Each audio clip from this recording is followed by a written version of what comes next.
In 1862, an American general looked out at 13,000 of his own soldiers lying dead at the foot of a hill and ordered another attack.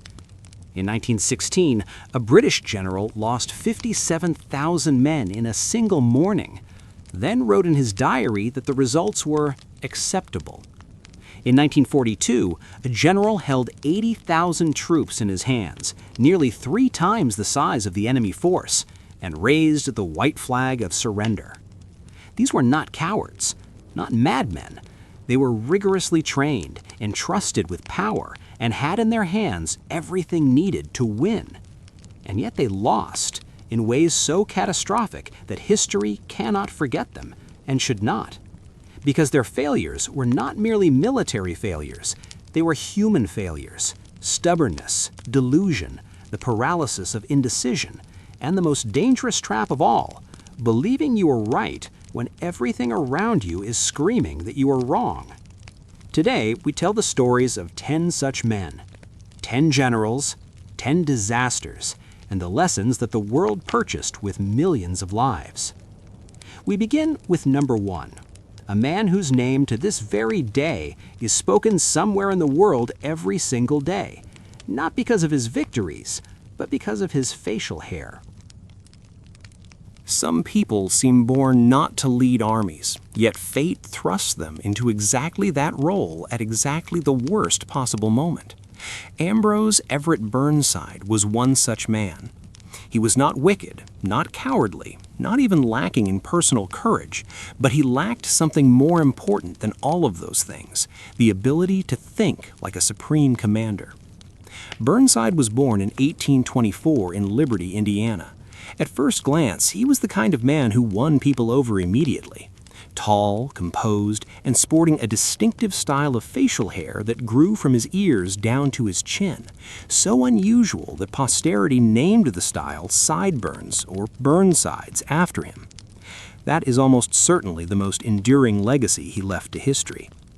He graduated from West Point in 1847, served in the Mexican-American War, then left the military to go into business. He designed a new type of rifle and founded a company to manufacture it, but the venture failed, leaving him in debt and forcing him back into uniform.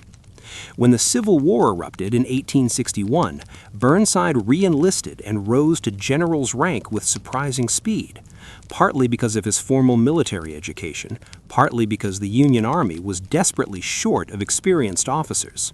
At first, things seemed promising. He successfully commanded several small campaigns in North Carolina in 1862, and the press hailed him as one of the Union's rising stars. President Abraham Lincoln began to take notice. By the autumn of 1862, Lincoln was deeply frustrated with General George McClellan, the previous commander of the Army of the Potomac. McClellan was a superb organizer, but an extremely reluctant fighter. He stalled, requested more troops, then stalled again, despite consistently outnumbering the Confederate forces. Lincoln famously remarked that if McClellan wasn't going to use the army, he would like to borrow it for a while. In the end, Lincoln relieved McClellan and handed command to Burnside. What is notable is that Burnside did not want the job. He told his superiors directly that he did not consider himself capable of commanding an army of that size. This was one of the rare moments in his life when he read himself correctly. No one listened. In November 1862, Burnside officially became commander of the Army of the Potomac, a force of more than 120,000 men. The pressure was immediate. Lincoln wanted swift action, wanted to drive toward Richmond, the Confederate capital, before winter turned the roads to mud. Burnside drew up a plan: march south, cross the Rappahannock River at the city of Fredericksburg, then push straight on to Richmond. The plan was not, in its original form, terrible, with one critical condition: speed. He had to cross the river before the Confederates had time to dig in. When Burnside arrived in mid-November, Lee's forces had not yet fully deployed. Had he crossed immediately, a genuine opportunity existed. But Burnside had to wait. He waited for the pontoon bridges that the War Department had promised to send. Those bridges were delayed again and again by administrative and logistical failures. Day after day, his army camped on the northern bank of the Rappahannock, looking across at the quiet town of Fredericksburg and at the Confederate forces that were streaming in and growing stronger with every passing hour. General Robert E. Lee was one of the greatest military minds in American history. He immediately identified the key terrain feature. Behind Fredericksburg rose a low ridge called Mary's Heights. Whoever held that high ground held an almost impregnable defensive advantage. Lee promptly ordered trenches dug, artillery positioned, and infantry massed along those heights, transforming them into a wall of fire. At the base of the slope ran a sunken road, bordered by a stone wall, and behind that wall waited thousands of Confederate riflemen. The pontoon bridges did not arrive until early December, by which point Lee had long finished his preparations. One Confederate general, James Longstreet, surveyed his fortifications on Mary's Heights and told his officers that if the Union troops intended to assault that position, he could kill every last one of them before they ran out of ammunition. Burnside ordered the attack on the morning of December 13th. Union troops crossed the pontoon bridges, moved through Fredericksburg, and formed their lines on the open ground below Mary's Heights. What followed was one of the most tragic spectacles of the entire Civil War. The first wave advanced across the field, attempting to climb the slope, and was cut down by fire from the stone wall above. Men fell in droves. The survivors retreated. Burnside watched from the rear and ordered another attack. The second wave went forward. It was driven back. Then the third, the fourth, the fifth, the sixth. Throughout the entire day, Burnside kept sending men across the same open field, in the same direction, against the same defensive position that had already proven impossible to take by frontal assault. No tactics changed, no attempt was made to find an alternative route, no adjustment was made to the reality unfolding directly before his eyes. By day's end, tens of thousands of Union soldiers lay on that field, dead, wounded, or huddled in the bitter cold of the night. Total Union casualties came to roughly 13,000 men. Confederate losses were fewer than 5,000. Not a single Union unit had reached the stone wall, not once in all the assaults of that day. A Confederate officer, watching wave after wave of Union men advance and fall, reportedly said he had never in his life seen courage so wastefully and needlessly squandered. Despite the catastrophe, Burnside was not immediately relieved. Lincoln gave him another chance. In early January 1863, Burnside devised a new plan: cross the Rappahannock at a different point, swing around behind Lee's army, and strike. He had not reckoned with the weather. Just as his army began to move, torrential rain fell for days on end. The Virginia winter roads dissolved into a sea of mud, ankle-deep, then knee-deep. Artillery sank into the mire. Wagons became mired in place. Hundreds of horses died of exhaustion trying to drag cannon free. Soldiers waded through chest-high mud and went nowhere. The campaign was abandoned entirely midway through its execution. The press christened the episode the Mud March. It became the defining symbol of Burnside's failure as supreme commander. In January 1863, Lincoln relieved him. General Joseph Hooker took his place. Burnside was subsequently given command of a less critical theater in Ohio and Tennessee, and he genuinely performed better in a smaller environment, winning several engagements and successfully defending Knoxville against a Confederate assault in late 1863. This demonstrated that he was not without ability. The problem was one of scale. He simply did not have the capacity to command a massive army in a major campaign. Yet misfortune followed him to the end. In 1864, he took part in the siege of Petersburg and became entangled in what became known as the Battle of the Crater, a Union operation in which soldiers tunneled beneath Confederate lines, packed the tunnel with explosives, and detonated it. The explosion succeeded, blasting an enormous crater in the middle of the enemy's position.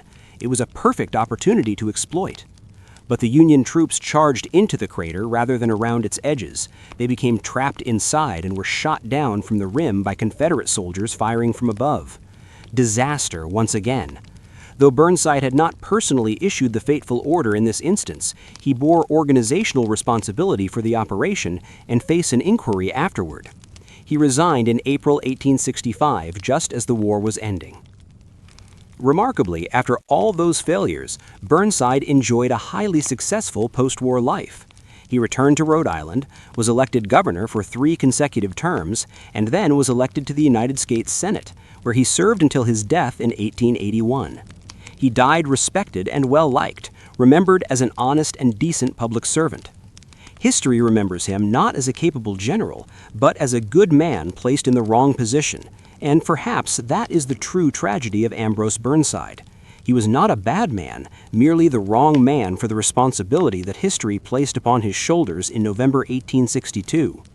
As for his distinctive facial hair, it lives on.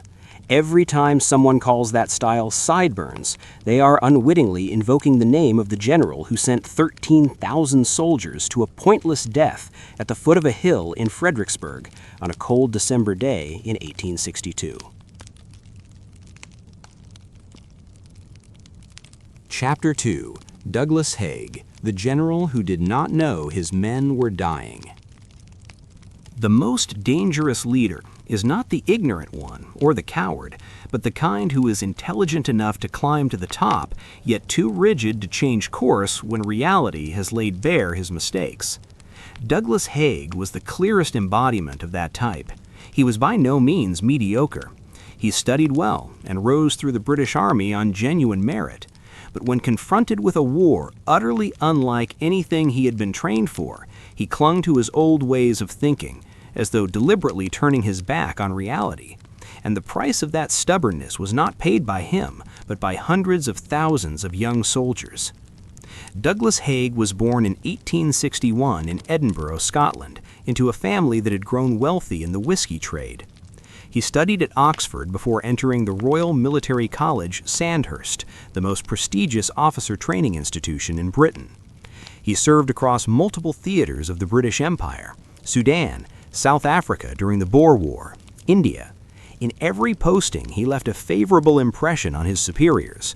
He was disciplined, methodical, and organized, and crucially, he understood how to navigate the bureaucratic machinery of the British Army, a skill no less valuable than battlefield talent when it came to advancement. In 1914, when the First World War broke out, Haig held the rank of Corps Commander. Within little more than a year, in December 1915, he was appointed Commander-in-Chief of the British Expeditionary Force on the Western Front, the supreme head of all British forces in Europe, commanding over 1 million men. It was the pinnacle of his career, and the point at which everything began to unravel. To understand why Haig failed, one must understand what the First World War actually was. It was not the kind of war that 19th century generals had known: cavalry charging, infantry breaking through, beaten armies in retreat. The First World War was the war of trenches, machine guns, barbed wire, and artillery. Both sides had dug lines of trenches stretching hundreds of kilometers from the North Sea coast to the Swiss border. In front of each trench line lay a no-man's land bristling with barbed wire and pocked with shell craters. Any unit that climbed out of its trench to attack had to cross that open ground under enemy machine gun fire. A single machine gun could fire 600 rounds per minute. Before 1914, the weapon had never been deployed on such a scale in warfare. The generals on both sides had not truly grasped the degree to which it changed everything. Haig grasped it later than most, and even when confronted with overwhelming evidence before his own eyes, he refused to alter his thinking. In the summer of 1916, Haig drew up plans for a major offensive along the Somme River in northern France. The objectives were to relieve pressure on the French army, which was being ground to pieces at Verdun, and to rupture the German defensive line, after which the breakthrough would be exploited by cavalry. Cavalry! While the land had been churned into mud and shell craters, while barbed wire stretched in every direction, Haig still believed that once infantry had broken through the German trench line, he would unleash his cavalry to pursue a fleeing enemy. This was 19th century doctrine applied to the realities of the 20th century, a lethal mismatch. To prepare the assault, the British subjected the German positions to 7 consecutive days of artillery bombardment. More than 1.5 million shells were fired. Haig and his staff officers believed that after 7 days of such punishment, all the barbed wire would be destroyed, the fortifications would be rubble, and the German soldiers sheltering in their dugouts would be dead or too shell-shocked to resist. British infantry would simply walk across and occupy the empty trenches. What they did not know, or refused to believe, was that the Germans had dug their shelters as deep as 9 or 10 meters underground. Artillery shells could not reach them, and the barbed wire, rather than being destroyed, had in many places been hurled up by the blasts and come down in tangled heaps, even more impassable than before. On the morning of July 1st, 1916, when the whistle blew, tens of thousands of British soldiers climbed out of their trenches and began to advance. The Germans emerged from their deep shelters, mounted their machine guns, and opened fire. By the end of that day, the British Army had suffered 57,460 casualties, nearly 20,000 of them killed. It remains the single bloodiest day in the entire history of the British Army, from its beginning to the present. Most of those losses occurred in the first few hours of that morning. This is the most extraordinary part. Haig read the battlefield reports as they came in throughout the day. He knew the casualty figures. He knew that nearly all the objectives had not been taken. And what did he write in his diary that evening? He recorded that the infantry had fought very well, that the Germans had suffered heavy losses, and overall the results were acceptable.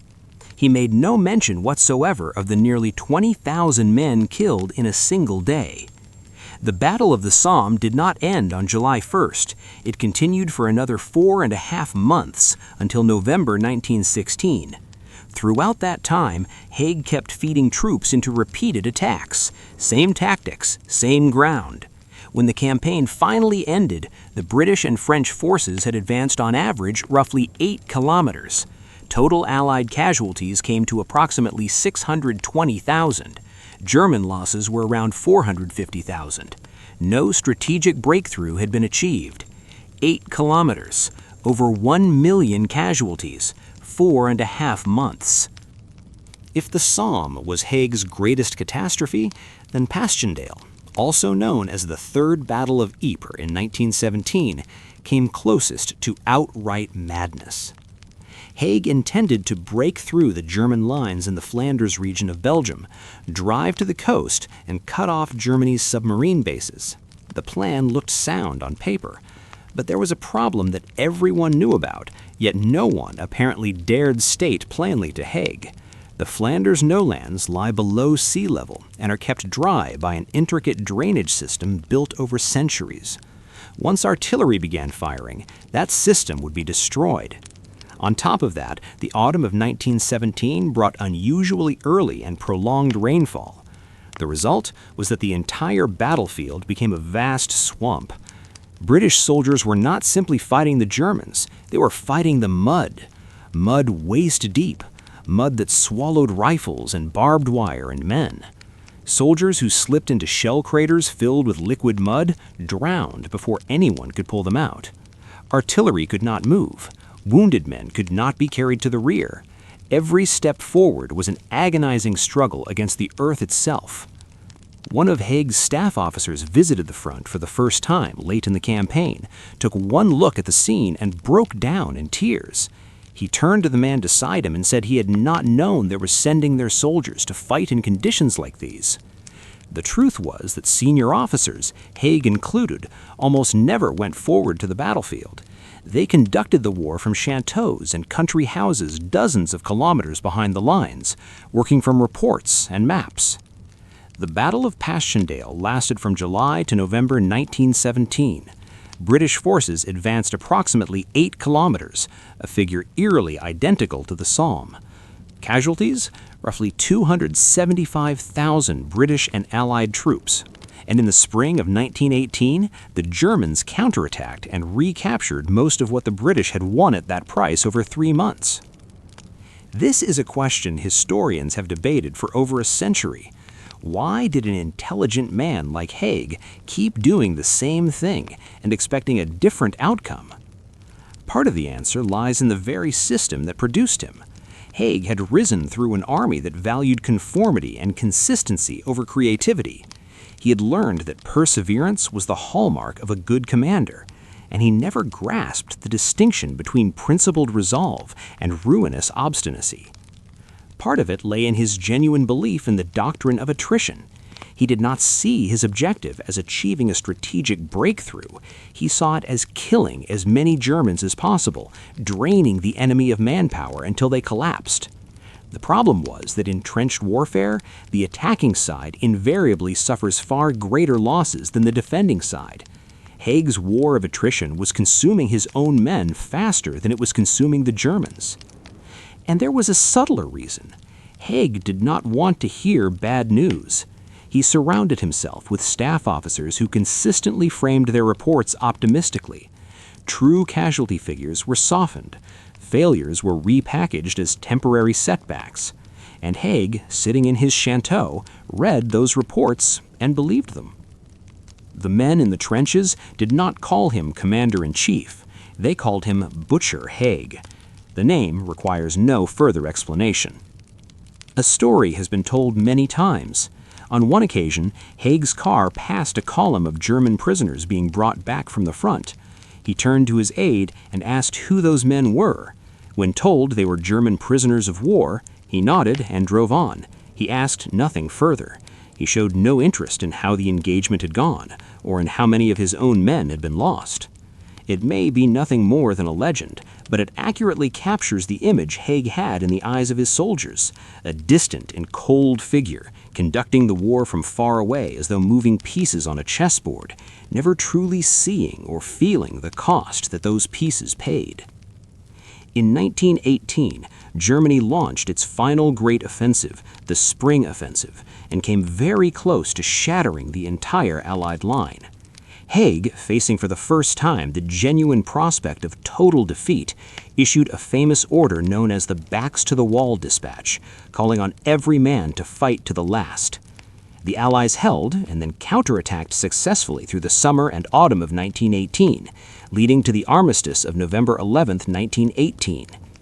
Haig was credited with holding the line and contributing to the final victory. He was elevated to the rank of Earl, richly decorated, and returned to Britain as a war hero. The British Parliament awarded him £100,000, an enormous sum at the time. But history has not been kind to that verdict. In total, across the course of the First World War, the British Army suffered over 700,000 dead and nearly 2 million wounded, the great majority of them under Haig's command. Many historians have since argued that had a more capable general held Haig's position, the war might have ended sooner and at far less cost in human life. Haig died in 1928. In his final years, as the generation who had survived the trenches began to speak out and publish their memoirs, his reputation slowly shifted in the public mind. People began to ask, were all those deaths truly necessary? Was there another way? Those are questions that Haig, while alive, never once asked himself. And perhaps that's the definition of a failed general in the most dangerous sense, not one who knows nothing, but one who never doubts that he might be wrong.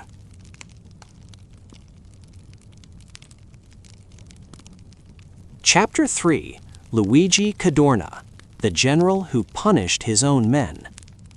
If Douglas Haig was the general who did not know his men were dying, then Luigi Cadorna was the general who knew and did not care. Worse still, he believed the problem was not that enough men had died, but that his soldiers lacked the fighting spirit to die properly. His solution to that problem was one of the most brutal practices ever imposed by a commander upon his own army in the history of modern warfare. Luigi Cadorna was born in 1850 in Pallanza, northern Italy, into a family of celebrated military men. His father, General Raffaele Cadorna, was famous for having led the army that marched into Rome in 1870, completing the unification of Italy. It was a historic achievement, and the Cadorna name became synonymous with glory in the Italian national memory for generations. Luigi grew up in the enormous shadow of his father. He entered military academy young, graduated with distinction, and climbed steadily through the ranks of the Italian army. He was diligent, rigorously disciplined, well-read in military theory, and considered himself a scholar of the art of war. In 1914, when the First World War broke out, he was appointed Chief of Staff of the Italian Army, the supreme head of the entire armed forces of a nation. The problem was that his self-confidence vastly exceeded his actual ability, and no one around him dared say so. When war erupted across Europe in 1914, Italy initially stayed out. The country had treaty obligations to Germany and Austria-Hungary, but the Italian government argued that those commitments applied only if Austria-Hungary were the party attacked, whereas in this case Austria-Hungary had been the aggressor, and so Italy bore no obligation to join the fight. It was a reasonable position. Italy could have remained entirely neutral, and no one could have faulted her. But a year later, in 1915, Italy signed the Treaty of London with the Allied powers, Britain, France, and Russia, and switched sides, in exchange for promises of territories held by Austria-Hungary that Italy regarded as rightfully her own. Italy's primary enemy was now Austria-Hungary, and the main theater of war was the Alps and the karst limestone plateau running along the border between the two countries, some of the most merciless terrain in which any war in history has ever been fought. Sheer rock faces, jagged stone, fog, avalanches, and the fast-flowing Isonzo River below. Soldiers had to contend not only with the enemy, but with nature itself. Cadorna studied the maps and drew up his plans of attack. The Isonzo River runs along the border between Italy and Austria-Hungary in what is today Slovenia. The Austro-Hungarian defensive line sat on the high mountain slopes to the east looking down over the river valley.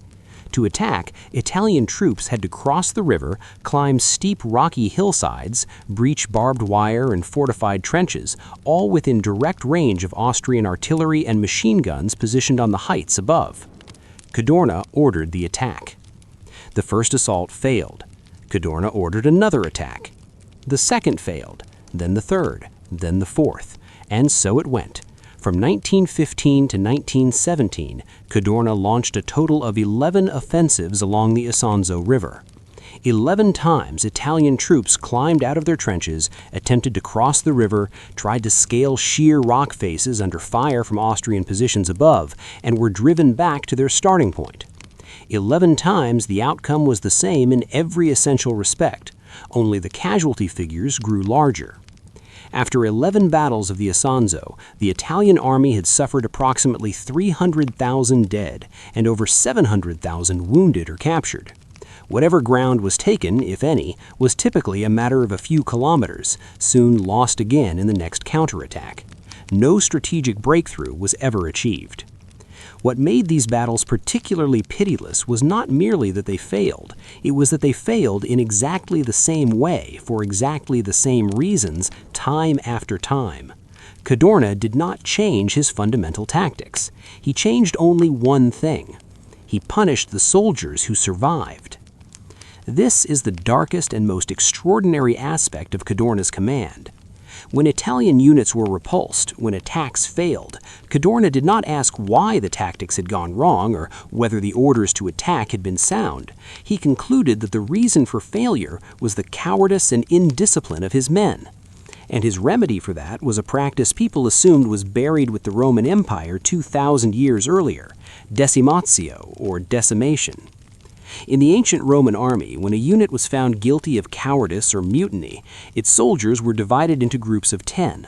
They then drew lots, and the unlucky man who drew the short straw was killed by his own 9 comrades, beaten with clubs, stoned, or stabbed. The purpose was to plant terror throughout the unit. If you ran, if you failed, there was a high chance that you or the man fighting beside you would die at each other's hands. Luigi Cadorna revived this practice in the 20th century. When a unit was deemed to have fought without sufficient courage, Cadorna ordered a portion of its soldiers shot. Not necessarily a precise 1 in 10, but the principle of selecting men at random to be made an example of was applied. There were cases in which commanding officers were marched out and shot in front of their own units. There were cases in which soldiers drew lots, and the losers were executed while their comrades stood and watched. He also dismissed officers at a staggering rate. Throughout his tenure, Cadorna removed over 200 generals and thousands of lower-ranking officers, a figure of extraordinary scale. Anyone who reported bad news, anyone who questioned in order to attack, anyone who showed the slightest hesitation risked immediate dismissal or worse. The result was that Cadorna surrounded himself with officers who knew only to obey and tell him what he wanted to hear. No one dared point out that his plans were flawed. No one proposed alternative tactics. The system became hermetically sealed against reality. Meanwhile, the men in the trenches lived in two layers of fear: the fear of Austrian soldiers in front of them and the fear of their own superiors behind them. If they advanced, they might die from the enemy's bullets. If they did not advance, they might die by order of Cadorna.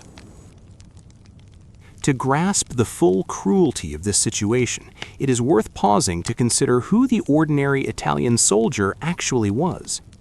Most of them were poor peasants from southern Italy, men who had never left their villages, many of whom had never seen snow-capped mountains in their lives, and who were suddenly thrown into trenches hewn out of limestone rock at altitudes of thousands of meters.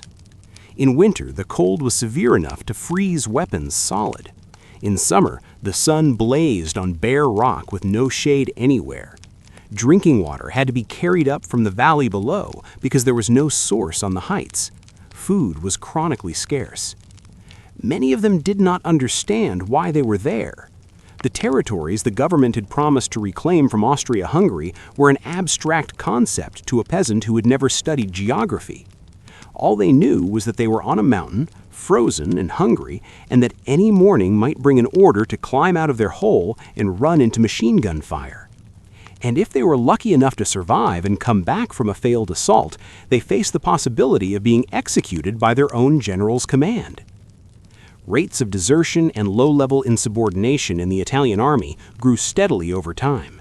This infuriated Cadorna further and prompted ever harsher punishments. It was a vicious circle with no exit.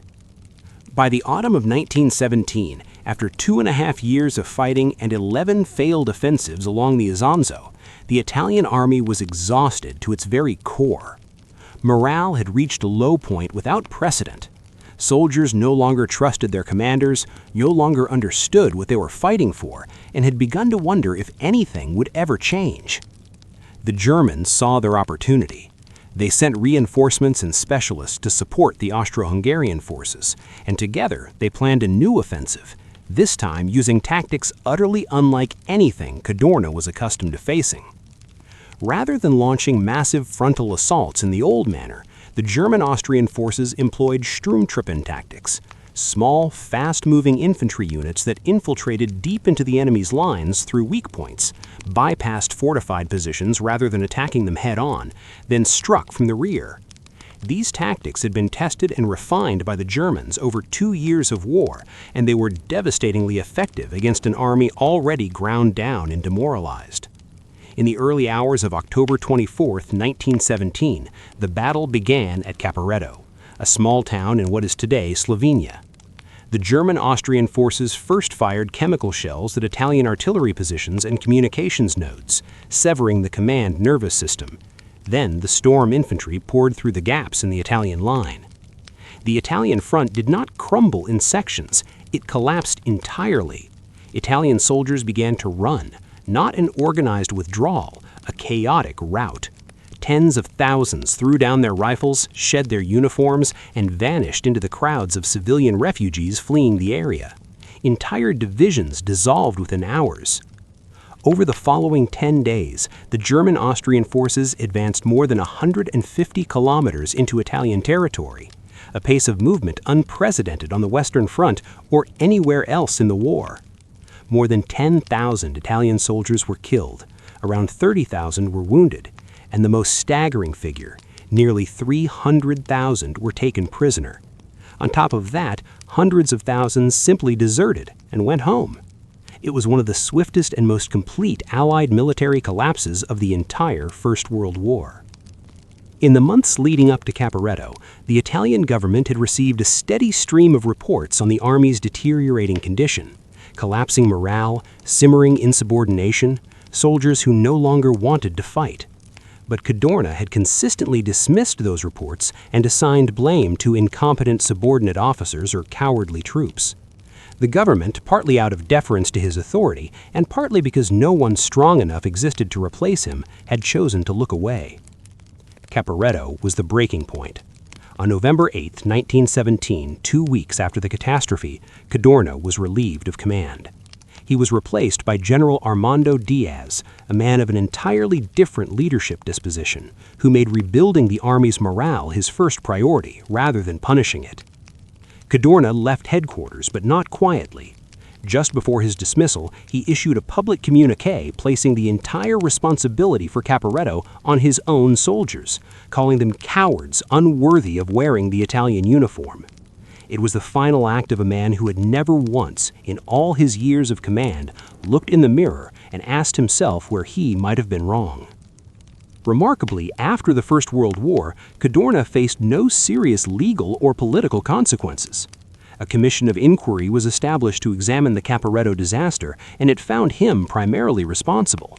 But rather than prosecution or formal censure, he was granted a quiet retirement. In 1924, when Mussolini came to power and began constructing the Italian fascist state, he chose to rehabilitate Cadorna's reputation as part of a broader campaign to glorify Italy's military image. Cadorna was promoted to the rank of Marshal of Italy, the highest grade in the armed forces, and was treated as a national hero for the remainder of his life. He died in 1928 at the age of 77 and was buried with full state honors. Streets and public squares across Italy were named after him, some of which still bear his name today, though across the decades there have been no shortage of debates about whether those names ought to remain. Luigi Cadorna left a painful and complicated legacy in Italian history. He was not the only general to make grave errors in the First World War. Almost every senior commander on both sides committed serious mistakes in a war that no one truly understood or prepared for. But Cadorna stands apart for two qualities that made him worse than the rest. First, he did not learn. 11 battles along the Isonzo did not change his fundamental thinking about how to fight. He simply did the same thing, produced the same result for more than 2 years. And second, he blamed others. Every failure was the fault of cowardly soldiers, incompetent officers, or unfavorable weather. Never the fault of the plan, the tactics, or the man sitting at the top of the command structure. The capacity for self-reflection was entirely absent in him. And the price of those two things was paid by hundreds of thousands of young Italian men, peasants, craftsmen, sons of ordinary families who fell on cold, rocky slopes beside the Isonzo, or died by their own comrades' bullets on orders of a general who could never bring himself to admit that he might have been wrong. That is the story of Luigi Cadorna. Not the story of a villain, but someone dangerous in a worse way. A man of absolute self-certainty, absolute rigidity, and absolute imperviousness to change, even as reality screamed into his ears every single day. Chapter 4. Wilhelm von Leeb, the general who did not know what he was doing. There's a kind of military failure that receives less attention than a loudly lost battle or an obviously wrong decision. It is the failure of half measures, never truly attacking, never truly withdrawing, hovering in between until everything collapses in the worst possible way. Wilhelm Ritter von Leeb was the embodiment of that kind of failure. He did not lack experience, did not lack troops, did not lack opportunity. What he lacked was the ability to see the full picture and make a decisive choice at the moment history was waiting for him. Wilhelm von Leeb was born in 1876 in Landsberg on Lech, Bavaria, into a family with a long military tradition. He joined the Imperial German Army as a young man and served through the First World War as an artillery officer, accumulating genuine battlefield experience across years of fighting on the Western Front and other theaters. After Germany's defeat in 1918 and the collapse of the Empire, Leeb remained in the drastically reduced German army permitted under the Treaty of Versailles, known as the Reichswehr, capped at a maximum of 100,000 men. In that environment, Only the finest officers were retained, the most capable, the most disciplined, the sharpest thinkers. Leeb was among them. He rose steadily through the decades and wrote a book on the theory of defensive warfare, a work well regarded in its field, taught in military academies for years afterward. It is worth noting that Leeb was no admirer of Hitler or the Nazi Party. He was an old-fashioned professional soldier who believed in honor, discipline, and the traditional values of the Prussian officer corps. As Hitler consolidated power in the 1930s and began rearming Germany at breakneck speed, Leeb expressed unease at many of the new regime's political and military decisions.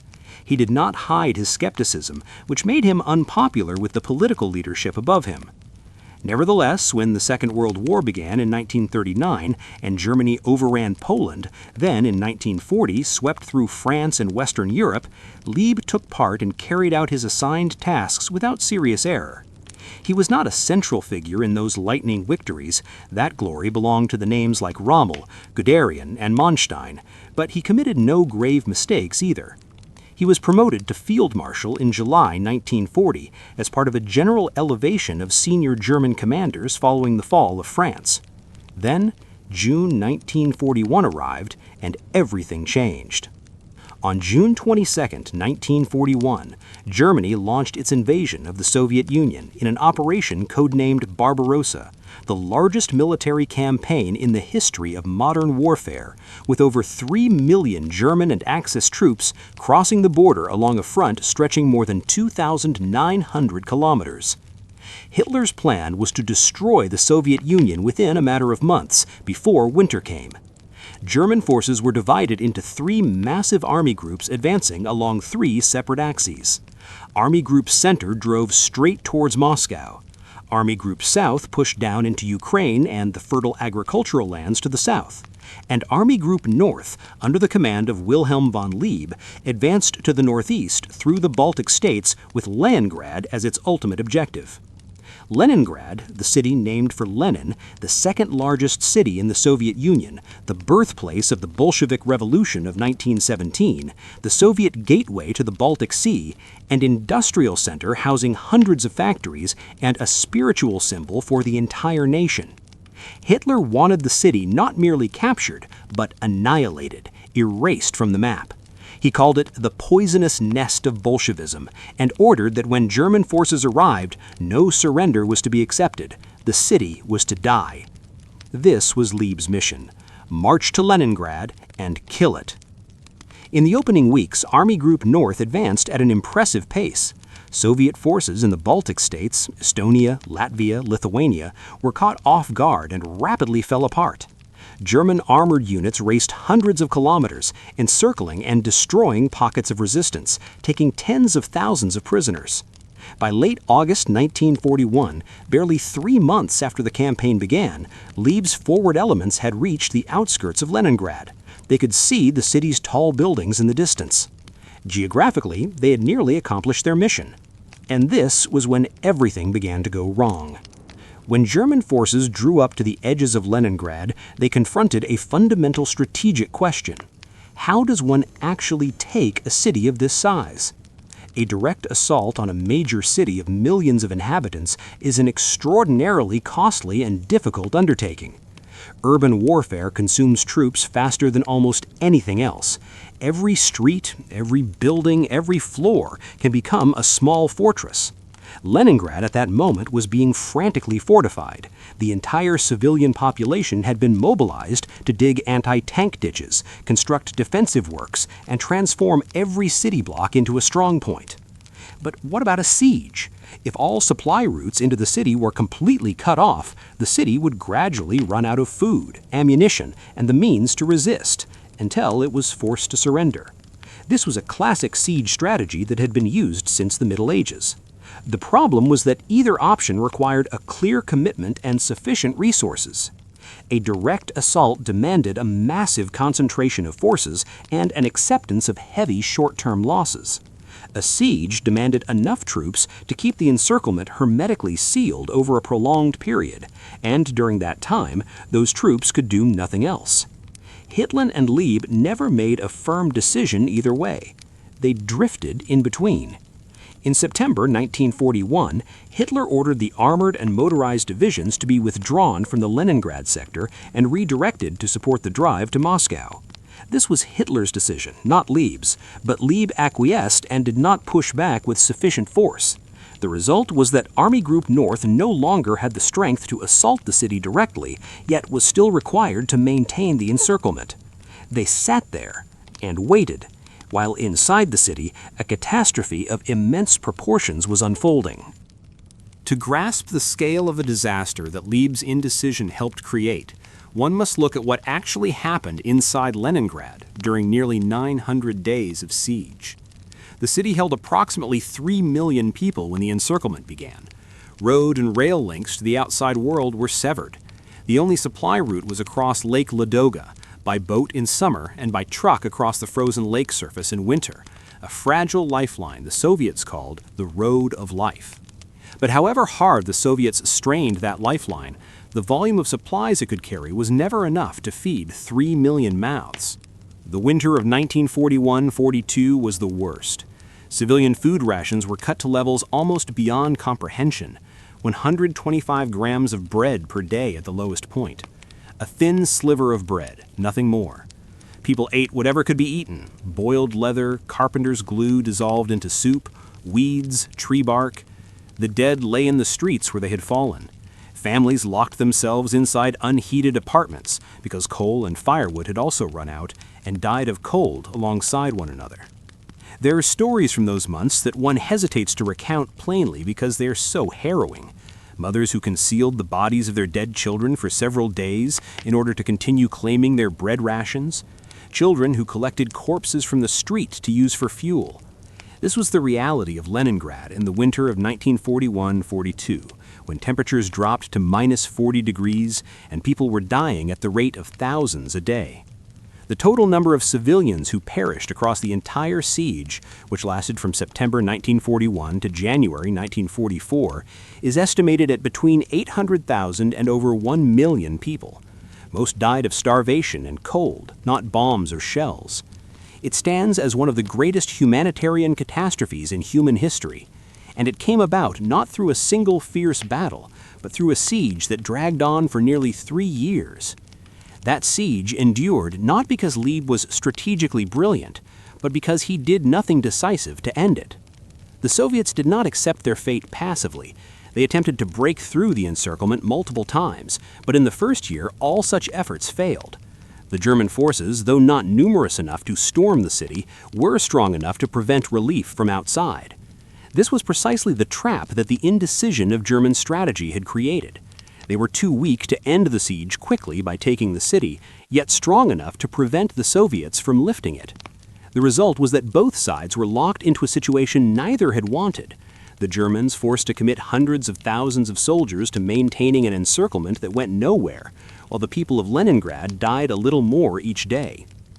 Had Leeb in early September 1941 committed his full strength to a direct assault on the city, the urban fighting would have been savage, but it would have ended sooner and freed his forces for other objectives.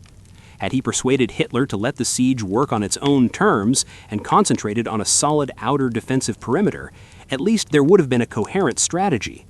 Instead, he accomplished neither. In January 1942, a Soviet counteroffensive attempting to break through the Leningrad encirclement from the outside put Army Group North under serious pressure. Several units were pushed back and sections of the defensive line were destabilized. The situation was tense, but not beyond recovery. Leeb requested Hitler's permission to conduct a tactical withdrawal in order to shorten and consolidate the line. Hitler refused. In his military philosophy, any retreat was an act of cowardice and was categorically impermissible. He issued not one step back orders across every front, regardless of conditions on the ground. Faced with that refusal, Leeb requested to be relieved of command. On January 18, 1942, Hitler agreed, and Leeb left headquarters, ending his active military career. He was never given command of a combat force again for the remainder of the war. Viewed from the outside, resigning over a disagreement with one's superior might appear as an act of principle, an officer of honor refusing to comply with an order he believed to be wrong, but the reality was considerably more complicated. Leeb had had months before that moment to object, to identify the fundamental flaws in the strategy, to press for a decisive resolution. He had not done so.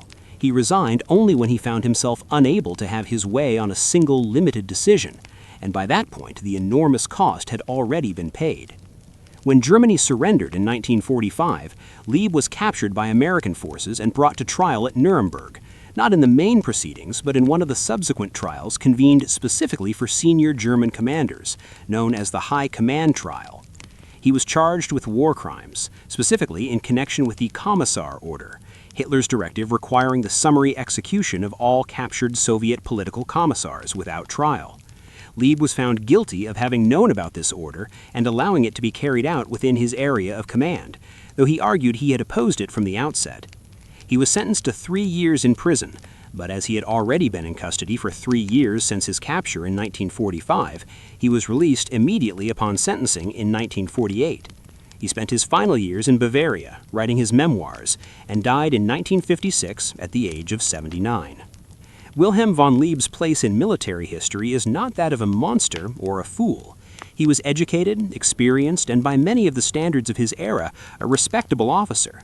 What caused him to fail, and what links his name to one of the greatest tragedies of the Second World War, was a lack of decisiveness at the precise moment when it mattered most.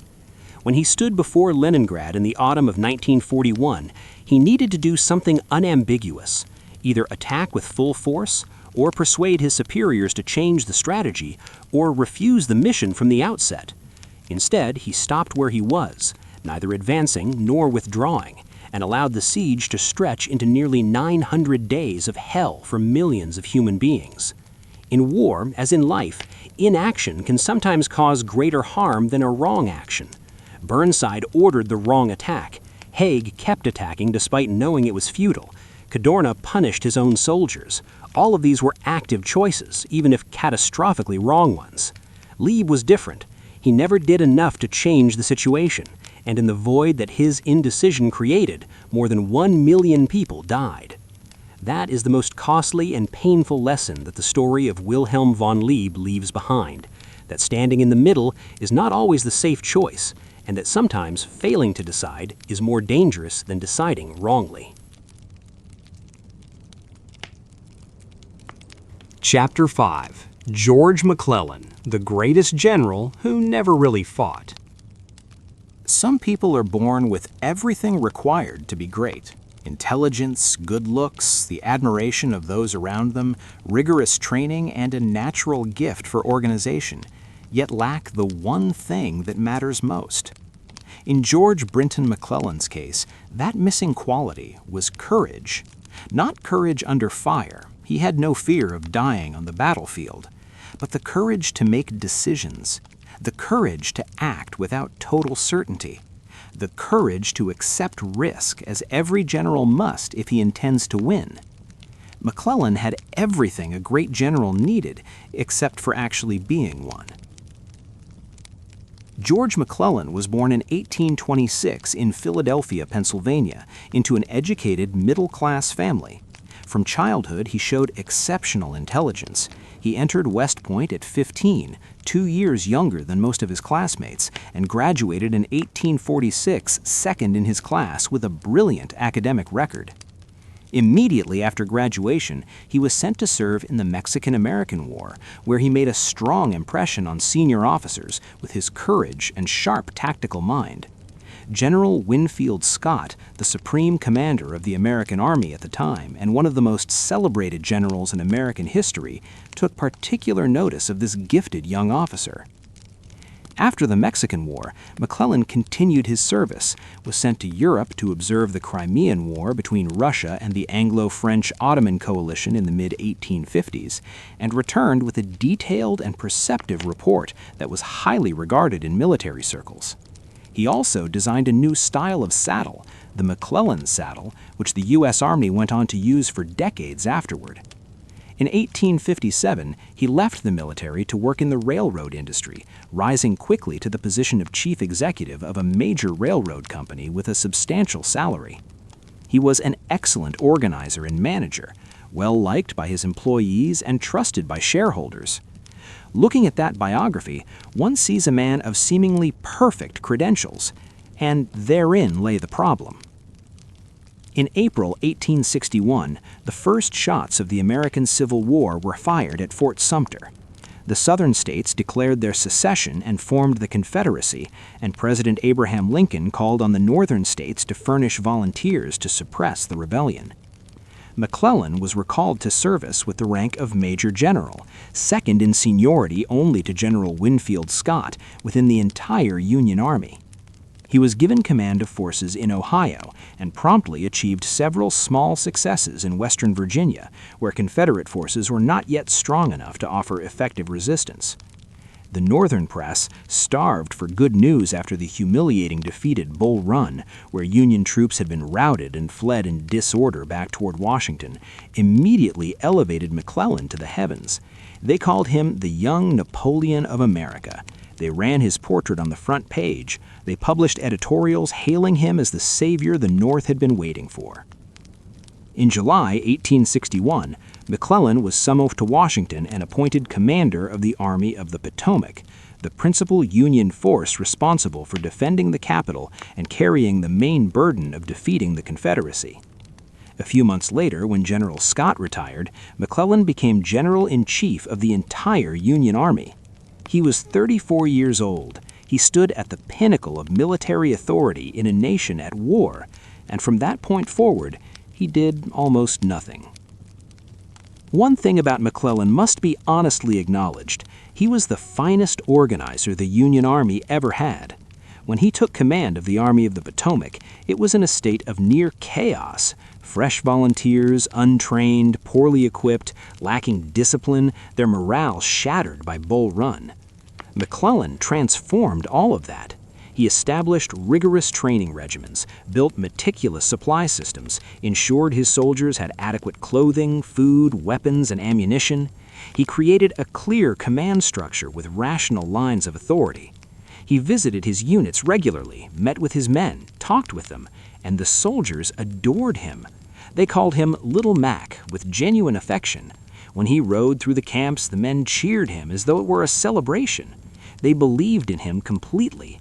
They were willing to die for him. And McClellan loved them in return, after his own fashion. He did not want them to die. Not in this battle, not when they were not yet perfectly ready, not when there was still something that could be done to prepare more thoroughly. That was the most sympathetic possible reason for refusing to fight, and it became the cage that imprisoned both him and his army in an endless cycle of drilling and waiting. In the autumn of 1861, as the Union Army was being reorganized and Lincoln was growing desperate for military action, McClellan continually reported that the Confederates were massing an enormous force on the other side, far larger than anything the Union could safely engage. His intelligence chief was a man named Allen Pinkerton, founder of the famous Pinkerton Detective Agency. Pinkerton served McClellan with enthusiasm, but suffered from a serious methodological flaw. He consistently and dramatically overestimated enemy strength. With each successive report, the Confederate numbers grew: 100,000 men, then 150,000, then 200,000. The reality was that Confederate forces in the Virginia theater during that period never exceeded 60,000 to 70,000 men. McClellan routinely held a 2-to-1 or better numerical advantage over his opponent. But he believed Pinkerton's figures, and he used those figures to justify his refusal to attack. He wrote letters to his wife, letters that were preserved and became important historical documents, in which he confided that he was carrying on his shoulders the responsibility of saving the Republic, that no one else was capable of doing this work, that he was surrounded in Washington by jealous men who wished to see him fail. He wrote about himself with undisguised grandiosity, comparing himself to Napoleon, to Washington, to the greatest figures in history. This was not the portrait of a man with a deficiency of self-esteem. It was the portrait of something far more dangerous. He believed himself too important to be allowed to fail, and therefore he could not act until he possessed absolute certainty. And in war, absolute certainty never comes. Abraham Lincoln possessed patience of a nearly extraordinary degree, but even he gradually exhausted it with McClellan. Throughout the autumn and winter of 1861, Lincoln sent letters, dispatched messages, and met with McClellan in person to urge action. McClellan always had his reasons. The troops were not ready, the roads were poor, the weather was wrong, he needed more horses, more artillery, more time. On one occasion, Lincoln called at McClellan's private residence. A servant told him the general had just returned home and would receive the president shortly. Lincoln sat down to wait. An hour later, the servant came back downstairs to inform him that General McClellan had gone to bed and would not be receiving any more visitors that evening. The President of the United States had been left to wait in his own general's hallway and then sent away. Lincoln did not lose his temper. He remarked only that this was no time for standing on ceremony, and that if McClellan would win battles, he was perfectly willing to hold the man's horse for him. That remark revealed the depth of Lincoln's desperation. He needed a military victory to sustain Northern morale, to prevent European powers from recognizing the Confederacy, to prove that this war was winnable, and the general who commanded the most powerful army on the continent simply sat still. Lincoln eventually delivered his most famous judgment on McClellan in a letter sent directly to him. If General McClellan does not want to use the army, I would like to borrow it for a time. By the spring of 1862, under pressure from Lincoln and public opinion that could no longer be resisted, McClellan finally produced a plan of attack. It was, in truth, an intelligent one. Rather than pushing straight south through Virginia overland, he proposed transporting the entire Army of the Potomac by ship down to the peninsula between the James and York rivers, landing there and advancing directly on Richmond from the east. The route was shorter, avoided many difficult river crossings, and had the advantage of surprise. The campaign began in March 1862 with over 100,000 Union troops landing on the peninsula, one of the largest amphibious operations in American history to that point. Confederate forces in the area initially numbered only a few thousands, far too few to stop such an overwhelming force. And immediately, McClellan began to hesitate. Arriving at Yorktown, a small town held by roughly 17,000 Confederate troops, he decided against assault and chose instead to lay siege.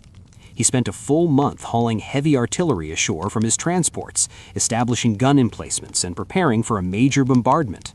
When he was at last ready to open fire, the Confederates quietly withdrew during the night. They never had enough men to hold Yorktown against a genuine assault, and they knew it. And so it continued, McClellan advancing toward Richmond step by careful step, but never at the pace the situation allowed. His army drew close enough to the Confederate capital that his soldiers could hear the church bells ringing inside the city. It was the nearest any Union force came to Richmond across the entire war. Then Robert E. Lee arrived. General Lee assumed command of the Confederate forces defending Richmond in June 1862 in what appeared to be a nearly hopeless situation. His army was smaller, the capital was directly threatened, and McClellan's force of over 100,000 men stood at the gates. And Lee attacked. Not a defensive stand, not a waiting game. He attacked first, relentlessly, in a series of engagements known as the 7 Days Battles from June 25th to July 1st, 1862. The Confederates suffered heavier casualties than the Union forces in several of those fights. In purely tactical terms, McClellan was not actually losing, but psychologically he collapsed entirely. Rather than holding his ground or counterattacking, McClellan ordered a retreat. He sent a dispatch back to Washington, a telegram of which the operators had quietly excised several passages before forwarding it to Lincoln, judging that no one would dare place the original text before the president, in which he assigned the entire responsibility for the campaign's failure to the government's refusal to send adequate reinforcements, and concluded that if the campaign came to grief, the fault was not his. The Army of the Potomac withdrew to a base on the James River. The Peninsula Campaign ended without achieving any of its objectives. In September 1862, General Lee led his Confederate army across the border into Maryland, the first time Southern forces had carried the war into Northern soil. It was a bold gamble on Lee's part, aimed at winning a victory on Union territory that might force Lincoln to negotiate peace and persuade Britain and France to intervene on the Confederacy's behalf. And McClellan received a gift that seemed to fall from the sky. Quite literally. A Union soldier resting in a field recently abandoned by Confederate forces happened to notice an envelope lying on the ground. Inside, wrapped around 3 cigars, was Special Order 191, the detailed march orders for Lee's entire army, specifying the position and mission of every unit over the coming days. McClellan was jubilant. He told his officers that he had Lee's plans in his hands, and that if he could not defeat Lee with this information, he deserved to be hanged. He could see that Lee had divided his army into several separate columns. If he struck immediately, he could destroy them before they could reunite. He waited 18 hours before acting. 18 hours, long enough for Lee to receive word that his plans had been compromised and to begin adjusting, ordering his scattered units to converge and prepare defensive positions. The Battle of Antietam on September 17, 1862, became the bloodiest single day in American military history. Over 22,000 casualties from both sides in a single day. The Union forces held a clear advantage and drove Lee's army back, but McClellan never committed his full strength. He held back a large reserve, more than 20,000 men, which he never used, fearing that if things turned worse, he would need them to hold his position. By day's end, Lee was compelled to withdraw south, the only occasion in the entire war that he was turned back after a major engagement. It was the moment for McClellan to pursue, encircle, and destroy Lee's army as it fell back across the Potomac. He did not. He allowed Lee to withdraw unmolested. Lincoln came in person to urge McClellan to advance. McClellan offered a succession of reasons. His horses were tired, his men needed rest, supplies were needed. Lincoln asked pointedly what his horses had been doing that had left them too exhausted to pursue a retreating enemy. McClellan had no satisfactory answer.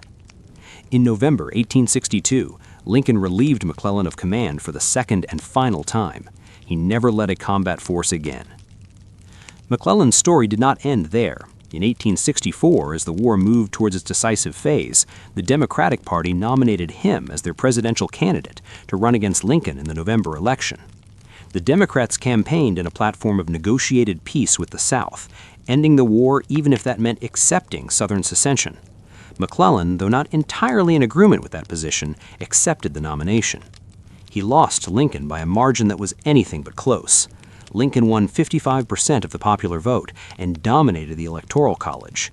The bitter irony was that the soldiers of the Army of the Potomac, the very men who had once cheered Little Mac as he rode through their camps, voted overwhelmingly for Lincoln, not for McClellan. They wanted to fight to victory, not negotiate a peace. McClellan subsequently served a single term as governor of New Jersey from 1878 to 1881, then withdrew from public life. He died in 1885 at the age of 58, comparatively young, and was buried with full honors. More than 150 years on, historians still argue about McClellan.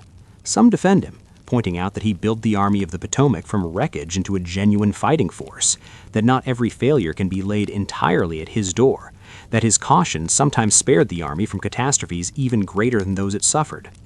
Those arguments are not without some merit, but they obscure a fundamental truth.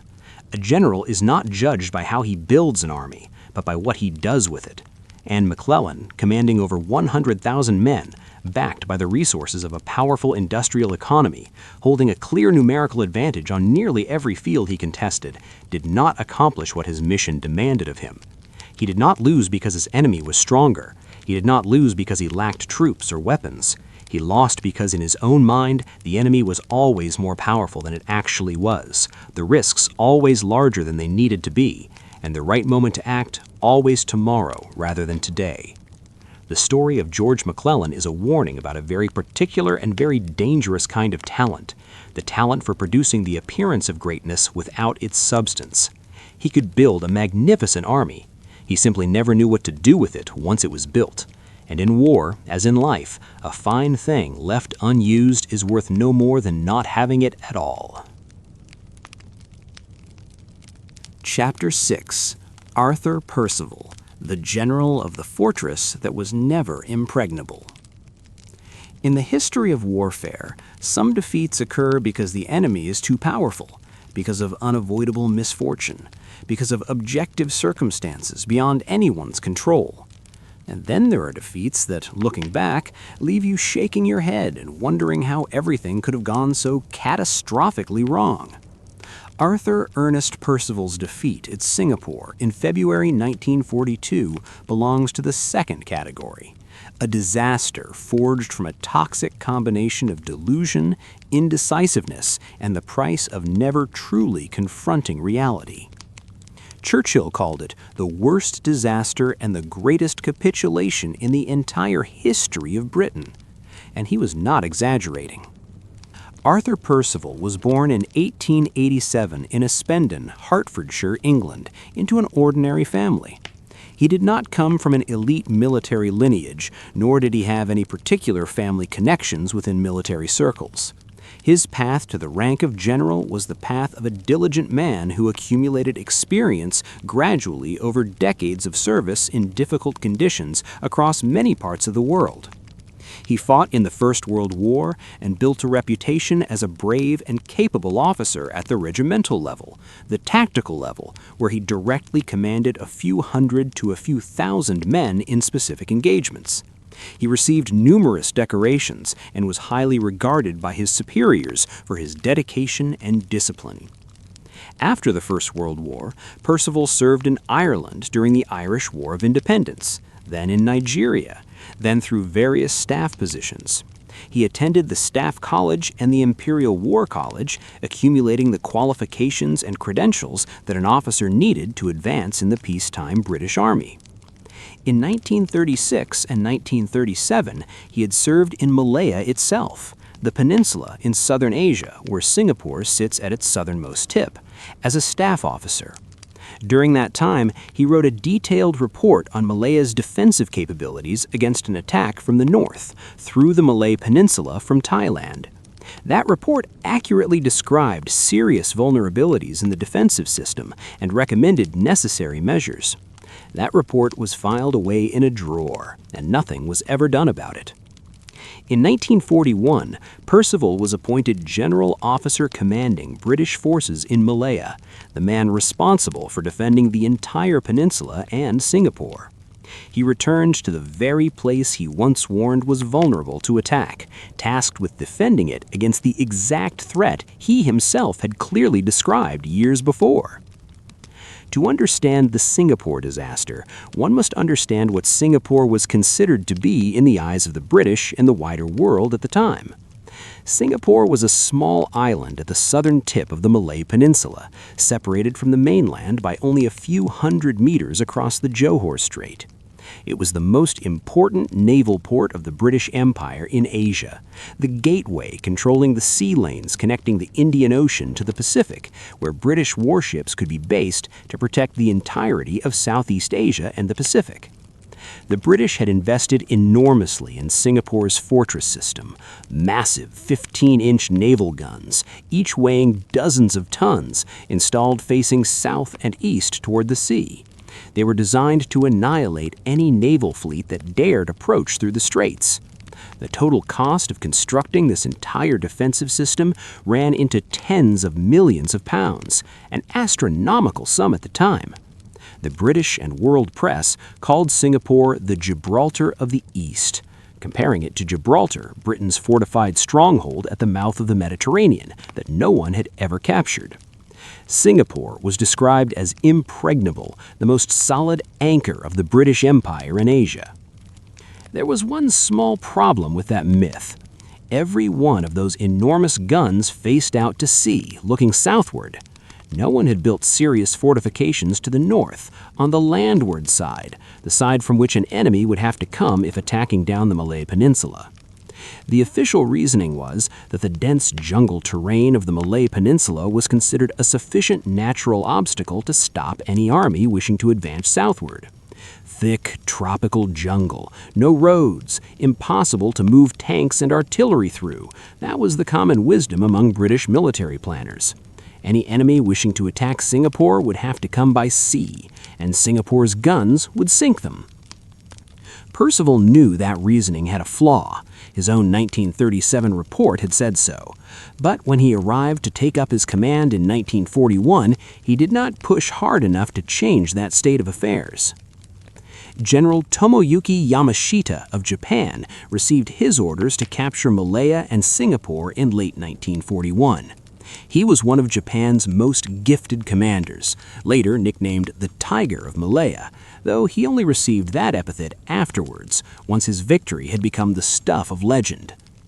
Yamashita had roughly 70,000 men at his disposal, considerably fewer than the British and Allied forces in Malaya and Singapore, which numbered around 130,000. Numerically, he was at a disadvantage. In terms of fighting spirit and tactical ingenuity, he occupied a completely different position. Yamashita's plan was to land in northern Malaya and drive straight south along the peninsula, through the very jungle the British believed impassable. The Japanese moved by bicycle. That is correct, bicycles.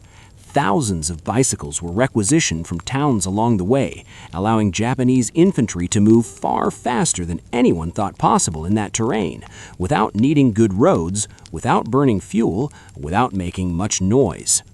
They also didn't march along the main roads where the British had set up their defenses.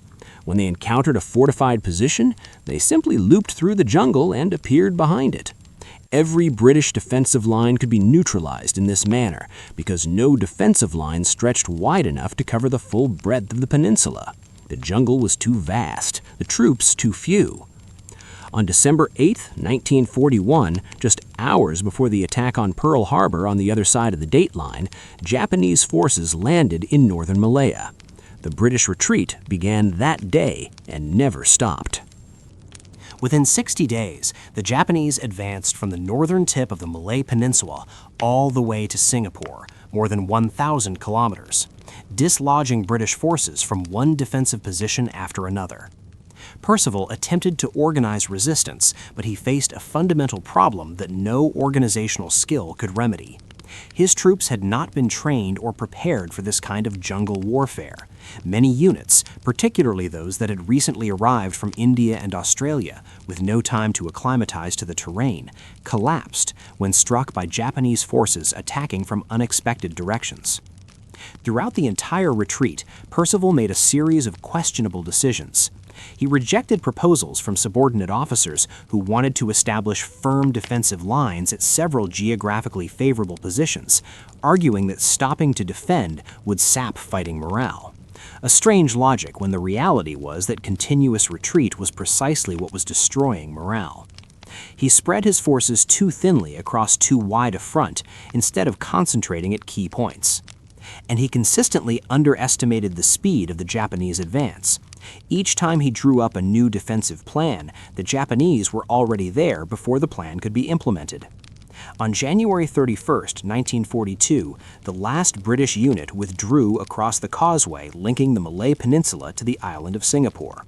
A section of the bridge was blown up behind them. The entire Malay Peninsula had been lost. Now only Singapore remained. When the British fell back to Singapore, the naked reality of the impregnable fortress lay exposed for all to see. Singapore was a roughly triangular island covering about 700 square kilometers, not large, and its northern coast lay just 1 to 2 kilometers from the mainland across the shallow, narrow Johor Strait. The north of the island had no meaningful fortifications, no pre-dug trenches, no prepared minefields, no barbed wire thick enough to repel a landing. The enormous naval guns pointing south could not be turned to face north, or if they could partially traverse, they were designed to fire armor-piercing rounds against warships, not high-explosive rounds against infantry. Percival's subordinate officers urged him to immediately begin building fortifications on the northern side. Percival refused. The reason he gave is one that historians have been unable to read with any equanimity in the 80 years since. He said that constructing defensive works on the northern side of the island would have a damaging effect on the morale of soldiers and civilians. It would signal that the British were preparing for the possibility of being attacked from the mainland, something he did not wish to publicly acknowledge. In other words, he refused to prepare defenses because he feared that preparing defenses would appear to be preparing defenses. This was the logic of a man trying to maintain an image, the image of the impregnable fortress, the image of confidence and control, while reality was dissolving before his eyes. Yamashita knew perfectly well that he did not have sufficient forces to sustain a prolonged operation. His supply lines were badly strained after 60 days of continuous advance. Ammunition was running low, and he needed to finish quickly before the British could organize an effective defense. If Percival dug in within the city and forced the Japanese to fight street by street and building by building, Japanese losses would be enormous, and the campaign could drag on for months. Yamashita decided to gamble everything on a single night. On the night of February 8, 1942, under cover of darkness and mist, Japanese forces began crossing the Johor Strait in boats and rafts. Thousands of soldiers rowed and swam through the dark water. Japanese artillery fired continuously at British defensive positions to mask the noise. Singapore's northern defensive line, thin and unprepared as it was, could not hold. The Japanese came ashore, expanded their breachhead, and began pushing into the island. Over the following days, they rapidly seized critical areas: Tenga Airfield, then Sembongwan Airfield, and most critically of all, the island's main freshwater reservoir. This was the decisive point.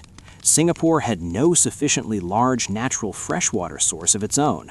Most of the island's drinking water came through pipes from the Malay Peninsula across the causeway, or from rainwater catchment reservoirs on the island itself.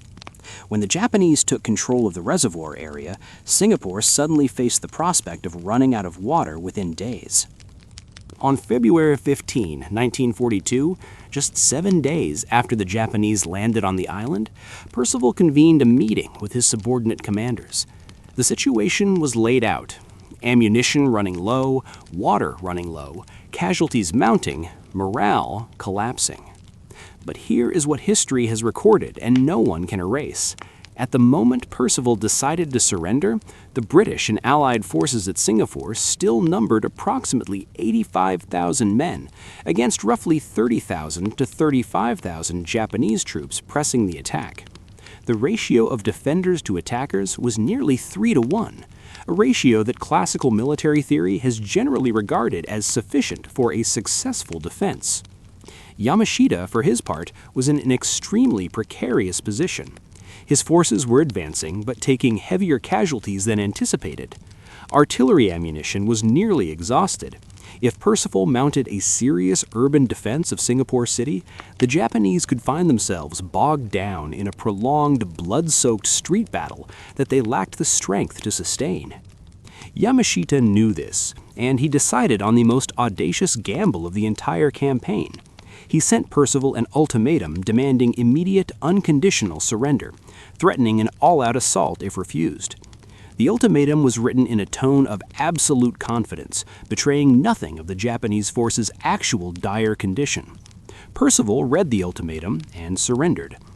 On the afternoon of February 15, 1942, Percival personally carried a white flag and the Union Jack as he walked to meet Yamashita at the Ford factory on the outskirts of Singapore. The two generals sat across from each other at a negotiating table. Yamashita looked Percival directly in the eye and asked plainly, yes or no. Percival requested more time to discuss terms. Yamashita slammed his hand on the table and said there was only one question: surrender or no surrender. Percival nodded his assent. 80,000 British, Australian, and Indian troops became prisoners of war, the largest number in British military history. Many of them would die in Japanese prisoner-of-war camps in the years that followed, worked as slave labor building the death railway through Burma and Thailand, under conditions that were nothing short of a living hell. When news of the surrender reached London, Churchill sat in silence for a moment, then uttered the words he would later record in his memoirs. This was the worst disaster and the greatest capitulation in British history. That question has been asked and debated for 80 years, and no entirely satisfactory answer has emerged. Part of the answer lies in the water problem. With the water supply threatened, holding out in a city of 3 million people without water was a terrible prospect, not for the soldiers but for the civilians. Percival later argued that he surrendered to spare the civilian population of Singapore, not because he had been militarily defeated. This argument has some validity, but is insufficient to explain everything, because the water problem could have been addressed by a counterattack to retake the reservoir area, something that subordinate officers proposed but Percival did not authorize. Another part of the answer lies in Percival's character.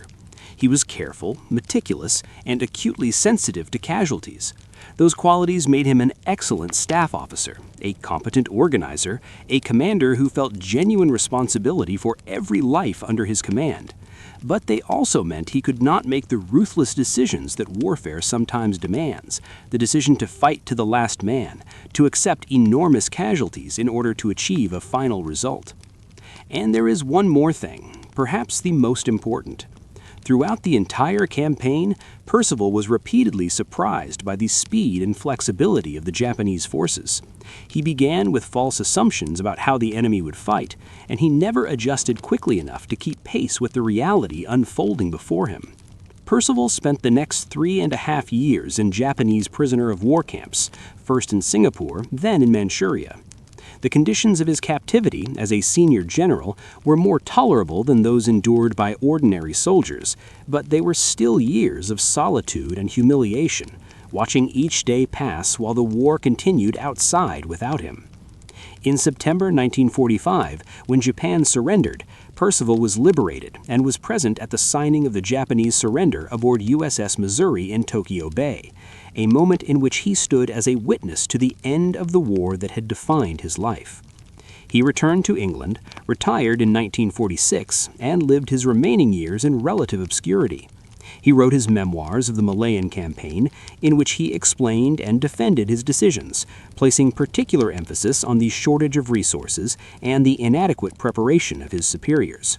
His arguments were not entirely wrong.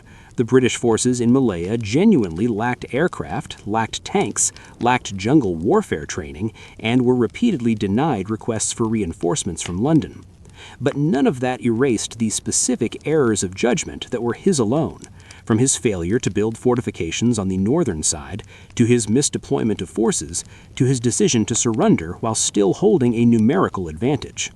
He died in 1966 at the age of 78, a man whom history remembers above all else in connection with the greatest British defeat in Asia. The story of Arthur Percival in Singapore holds many lessons, but perhaps the most important is not about him personally.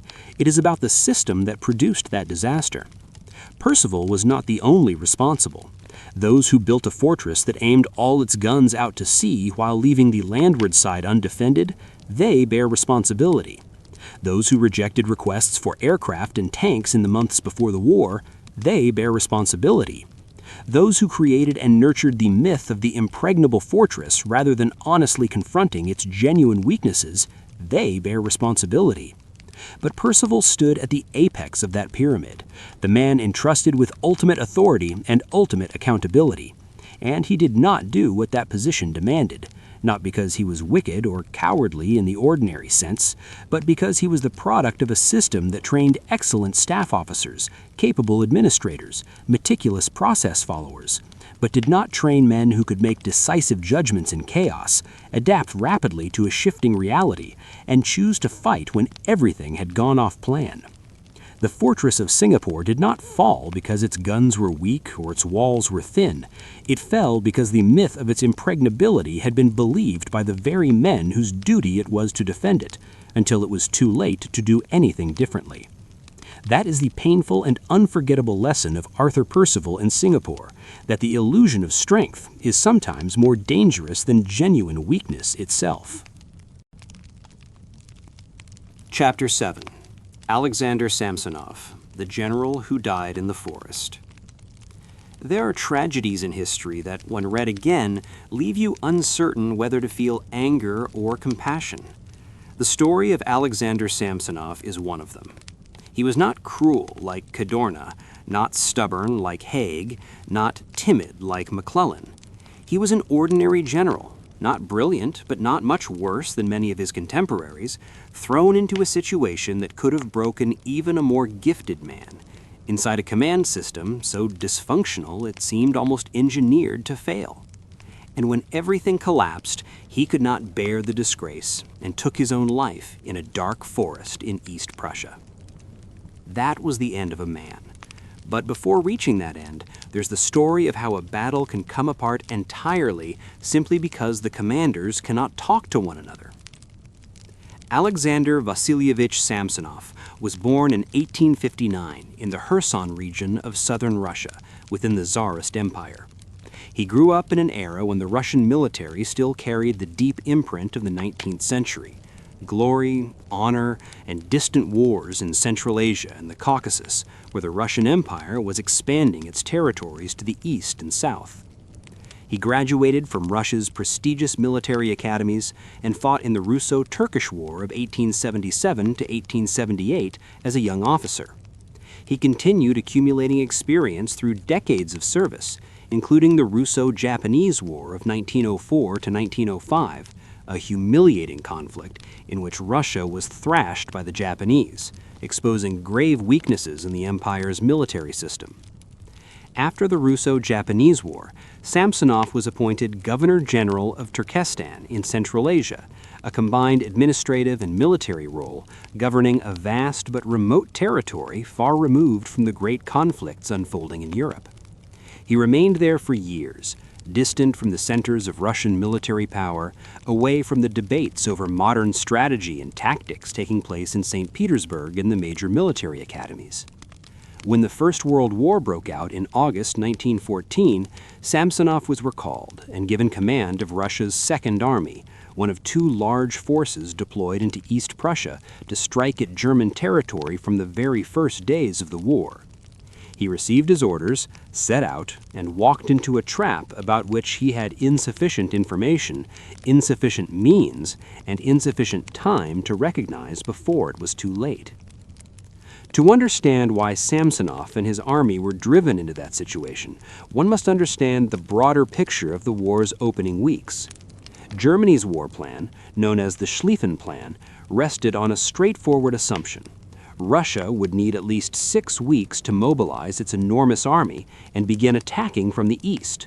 In those 6 weeks, Germany would concentrate nearly all its strength to knock out France out of the war in the west with a thunderbolt strike through Belgium, and then turn to deal with Russia. This was a strategy of defeating 2 fronts in sequence, not simultaneously. France knew this, and when the war began and German forces were advancing rapidly through Belgium and northern France, the French grew alarmed and sent a stream of urgent messages to St. Petersburg, imploring Russia to attack East Prussia immediately, to force Germany to pull troops away from the Western Front and ease the pressure on the French armies being driven back. The Russian General Staff knew perfectly well that their army had not finished mobilizing and was not ready. But the obligations of alliance and the weight of political pressure were too great. They decided to attack earlier than originally planned. The result was that 2 Russian armies marched into East Prussia before their preparations were complete, before their supply systems were properly established, before their communications networks were functioning smoothly. The First Army, under General Rennenkamp, advanced from the northeast. Samsonov's Second Army advanced from the south. The plan was for the 2 armies to coordinate a pincer movement, encircling the German forces in East Prussia between them. In theory, this was the correct strategy. In practice, it was nearly impossible to execute with what those 2 armies actually had at their disposal. When Samsonov led the Second Army into East Prussia from the south, he immediately confronted a set of problems any one of which would have made a campaign difficult, but which together amounted to something close to a death sentence. The first and greatest problem was supply. East Prussia lacked sufficient railways to support an army of 150,000 men, advancing deep into enemy territory. Beyond that, the Russian and German railway gauges were different. Russian trains could not run on German tracks and vice versa. This meant that everything, ammunition, food, fodder for the horses, had to be transported by horse-drawn wagons and ox carts along dirt roads that the summer rains were turning to mud. Within days of entering East Prussia, Samsonov's men had begun to run short of food. Soldiers went hungry, horses were underfed and growing weak. Artillery moved slowly because the horses were exhausted. But the orders from above remained the same: advance, advance, and advance faster still. The second problem was communications. The Russian army in 1914 did not have enough field telegraph sets, and laying telegraph wire could not keep pace with the advance. The result was something almost impossible to believe. Russian units transmitted messages by wireless radio without encryption. Anyone with a wireless receiver could hear the entirety of Russian plans, positions, and conditions stated in Russian, or sometimes even in French. The Germans had receivers. They listened, and they knew everything. The third problem was the relationship between Samsonov and Rennenkampf, the commander of the First Army to the north, the force Samsonov needed to coordinate with for the pincer plan to work. The two men despised each other. According to some historical accounts, the enmity between them traced back to a quarrel or even a physical altercation at a railway station during the Russo-Japanese War. Whatever the true origin, the reality was that these two generals had no desire to cooperate, and that failure of coordination would prove decisive in determining Samsonov's fate.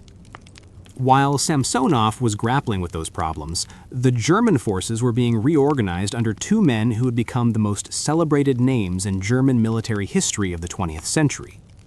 General Paul von Hindenburg, an elderly retired general recalled from private life to take command of German forces in East Prussia. Beside him was Chief of Staff Erich Ludendorff, the true mind of the campaign, a cold and ruthless strategic genius with a rare capacity for rapid situational analysis and decision-making. Hindenburg and Ludendorff studied the maps and the intelligence available to them, including the unencrypted Russian wireless transmissions they were reading as easily as a morning newspaper, and immediately recognized the opportunity. The two Russian armies were advancing on different axes, far enough apart that the Germans could concentrate their forces and defeat each army separately before they could unite. Rennenkampf in the north was moving slowly after an earlier minor engagement and was not pursuing the retreating Germans. Ludendorff calculated that Rennenkampf would not arrive in time to help Samsonov if the Germans committed their full strength against the Second Army right now. This was an extraordinarily bold and high-risk decision. To mass forces against Samsonov, Ludendorff had to leave a long stretch of the line facing Rennenkampf almost bare, covered only by a thin screen. If Rennenkampf advanced quickly, the Germans would be caught between the two pincers, and disaster would fall on the German side rather than the Russian. Ludendorff gambled that Rennenkampf would not do this, and he was right. The German army secretly shifted by rail, concentrating to envelop both flanks of the Russian Second Army. Samsonov knew nothing. Samsonov advanced deeper into East Prussia with the center of his formation, while the two flanking corps were being drawn out and progressively isolated. He received a number of troubling reports from units on his flanks, signs that German forces were massing there, but the reports were incomplete, inconsistent, and difficult to interpret amid the chaos of broken communications. He telegraphed to his superior headquarters, requesting permission to halt, reorganize, and wait for supplies. The answer from above was to keep advancing. The pressure from the French ally was still bearing down heavily, and the Russian command did not wish to hear bad news. Samsonov advanced. On August 26, 1914, the Germans struck both flanks of the Second Army simultaneously. Not a frontal assault, but two pincers closing from either side at once, cutting off the flank corps from the center, then sweeping around the rear to close the encirclement. The Russian units on the flanks collapsed quickly. They were unprepared for that kind of attack, had no information about what was happening to adjacent units a few kilometers away, and had no means of communicating with each other or with headquarters. Some units fought with courage to the last man. Others broke and fled in chaos. At the center, Samsonov and his staff suddenly realized they were encircled. The German ring was tightening from every direction. The line of retreat southward toward Russian territory was being cut off. Where was Rennenkampf? The answer was that he was far away, not moving quickly, and making no serious effort to attack southward to help Samsonov break out. Whether from personal hatred of Samsonov, from lack of information, or simply from sluggishness, the fact was that Rennenkampf did not come. As the German encirclement was completed, one of the most total catastrophes in the history of modern warfare unfolded. More than 150,000 Russian soldiers were trapped in a shrinking pocket amid the forests and marshes of East Prussia. During the days from August 27th to 30, Russian troops attempted to break out in multiple directions, but without any overall coordination because the communications network had completely collapsed. Each unit fought and died in isolation, unaware of what was happening to adjacent units a few kilometers away. and German artillery fired into masses of Russian soldiers trying to find escape routes through the forests. Many men died not from bullets, but from drowning in the swamps as they fled through darkness. The final reckoning? Approximately 30,000 Russian soldiers killed in action, more than 92,000 taken prisoner, a number so large that the Germans initially lacked enough facilities to hold them all. Hundreds of artillery pieces and machine guns captured. The Russian Second Army had effectively ceased to exist as a fighting force. German losses amounted to around 12,000 men, less than 1/10 of Russian casualties. The Germans named the victory the Battle of Tannenberg, taking the name from a battle fought nearby in 1410 when Polish-Lithuanian forces had defeated the Teutonic Knights. Hindenburg and Ludendorff wished to erase that historical humiliation with a great triumph on the same ground, and they succeeded, and the name Tannenberg became a symbol of German military genius in the First World War. Samsonov knew all of this was happening around him. He was not in a distant chateau like Haig or Cadorna.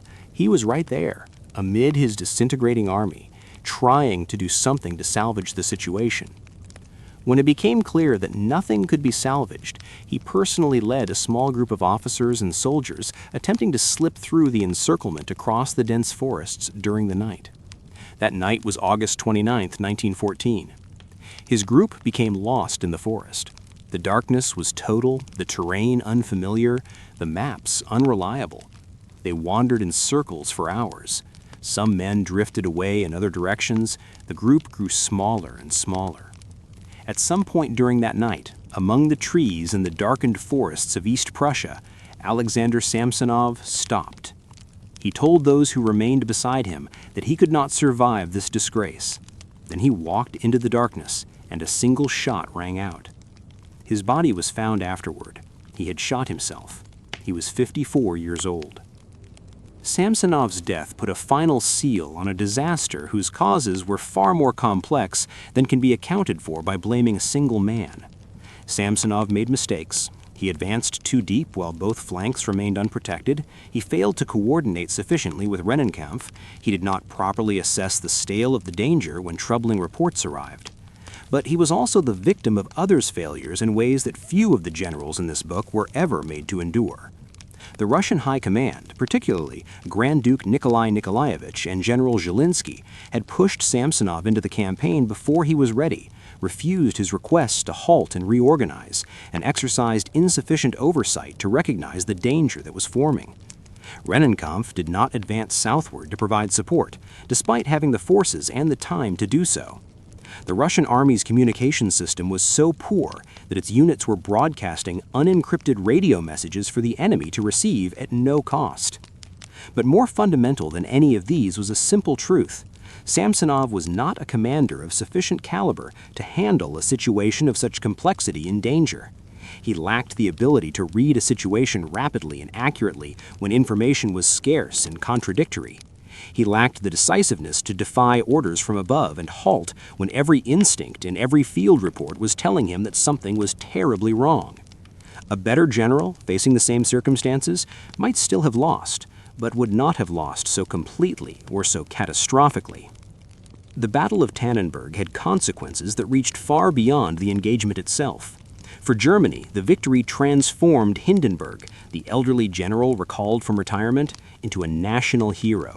His name was celebrated across the country. Later, that very fame helped carry him to the German presidency in the 1920s, and it was he who appointed Adolf Hitler as chancellor in 1933, a barely credible chain of cause and effect that had its beginning in the forests of East Prussia in August 1914. For Russia, the catastrophe of Tannenberg, together with the defeats that followed in the months and years ahead, steadily eroded the people's confidence in the Tsarist regime. The Russian army fought on for 3 more years, suffering enormous losses, before finally breaking apart in the February Revolution of 1917.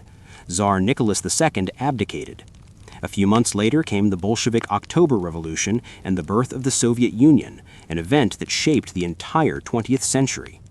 One cannot say that all of this was the direct consequence of Tannenberg, but Tannenberg was one of the first stones that destabilized the foundations of the Tsarist order, and Samsonov's death in that dark forest was one of the most painful emblems of that collapse.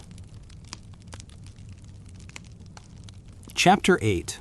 James Brudenell, the general who led 600 men to their deaths and was called a hero. Of all the stories of incompetence in military history, the story of James Thomas Brudenell, the 7th Earl of Cardigan, or Lord Cardigan as he was commonly known, is perhaps the strangest. Not because his failure was the worst, not because he killed the most men, but because of what happened after that failure. Most of the generals in this book were harshly judged by history, relieved of command, investigated, or died in disgrace. Lord Cardigan was different. He led 600 men into a wholly pointless suicidal assault, then returned to be welcomed by all of England as the greatest hero of the age. This is a story not only about one man, but about how a society can look directly at catastrophe and call it glory. James Brudenell was born in 1897 into one of the wealthiest aristocratic families in England. His father was the Earl of Cardigan, owner of vast estates and an enormous fortune accumulated across many generations. James grew up in castles and manor houses, attended by dozens of servants, entirely unacquainted with the notion that anything in life might not belong to him if he wanted it. He joined the British Army in 1824 not through talent or examination, but by purchasing his rank, a completely legal and widespread practice in the 19th century British Army, where officer commissions were bought and sold like goods on a market. To become a second lieutenant, you bought the rank. To rise to first lieutenant, you paid more. To command an entire regiment, you laid down a sum so vast that only the wealthiest families could afford it. Brudenell spent freely. He climbed each rung not through battlefield distinction or leadership ability, but through family checks. By 1832, he had purchased command of the 15th Light Dragoons, and in 1836 transferred to command the 11th Light Dragoons, one of the most prestigious regiments in the Royal Army. The problem was that Brudenell had no military talent. He rode superbly, dressed impeccably, possessed an irreproachable aristocratic bearing, and was extraordinarily strict about outward discipline. Uniforms had to be perfect, posture in the saddle had to be correct, ceremonies had to be carried out to the last detail. But as for the substance of leading men in combat, for tactics, for the capacity to read a situation and make sound decisions under pressure, he had almost nothing. This did not prevent him from becoming one of the most famous, or rather notorious, figures in the British Army before the war began. In the years of regimental command before he went to war, Brudenell accumulated a dense file of quarrels, conflicts, and scandals. He dismissed officers for reasons of extraordinary triviality. One man was thrown out for dining in the regimental mess in civilian clothes rather than uniform, having just returned from hunting and not yet changed. He challenged subordinate officers to duels over disagreements, and on one occasion shot a man sorriously, was brought to trial for it, and escaped imprisonment only because of a technicality in how the charges had been worded. He caused so many scandals that the British Parliament had to convene hearings on his conduct. The London press reported on him regularly, rarely in flattering terms. His subordinate officers hated him, feared him, and many applied for transfer to other regiments simply to escape serving under him. But he had money, a title, and connections within the British aristocracy and political class that placed him beyond anyone's reach. Each time a scandal erupted, he survived it through some combination of skilled lawyers, well-placed relationships, and the complete shamelessness of a man who had never in his life faced any genuine consequence. In 1854, when Britain went to war in the Crimea against Russia, Brudenell, now 57 years old, was appointed to command the Light Brigade in the British Expeditionary Force. He received the appointment partly because he was wealthy enough to fund much of his regiment's equipment himself, and partly because no one knew how to refuse a man of his standing without triggering a political uproar. Brudenell's direct superior in the Crimea was General George Bingham, the Earl of Lucan, a man Brudenell detested as much as anyone, and the animosity here was even more personal in character, as Cardigan had married Lucan's former sister-in-law. These two men, placed in the same chain of command and required to coordinate with each other in battle, refused to speak to one another except when it would cause not possibly to be avoided. This was the context of October 25, 1854. The Battle of Balaclava took place during the siege of Sevastopol, Russia's main naval base in the Crimea. Russian forces launched an attack to break the Allied siege lines, and during the morning they had overrun and captured several Turkish guns on the hills overlooking the Balaclava Valley. The British commander, General Raglan, looking down from a hilltop, was concerned the Russians would carry the guns away. He ordered the cavalry forward to prevent it. The order was written hastily and imprecisely, passed down through multiple intermediaries until it reached Lucan and Cardigan. The difficulty was that Raglan was watching from high ground and could see the full picture. He could see which guns were threatened, where they were, and in what direction. Lucan and Cardigan were down in the valley, their view blocked by the terrain, unable to see those particular guns at all.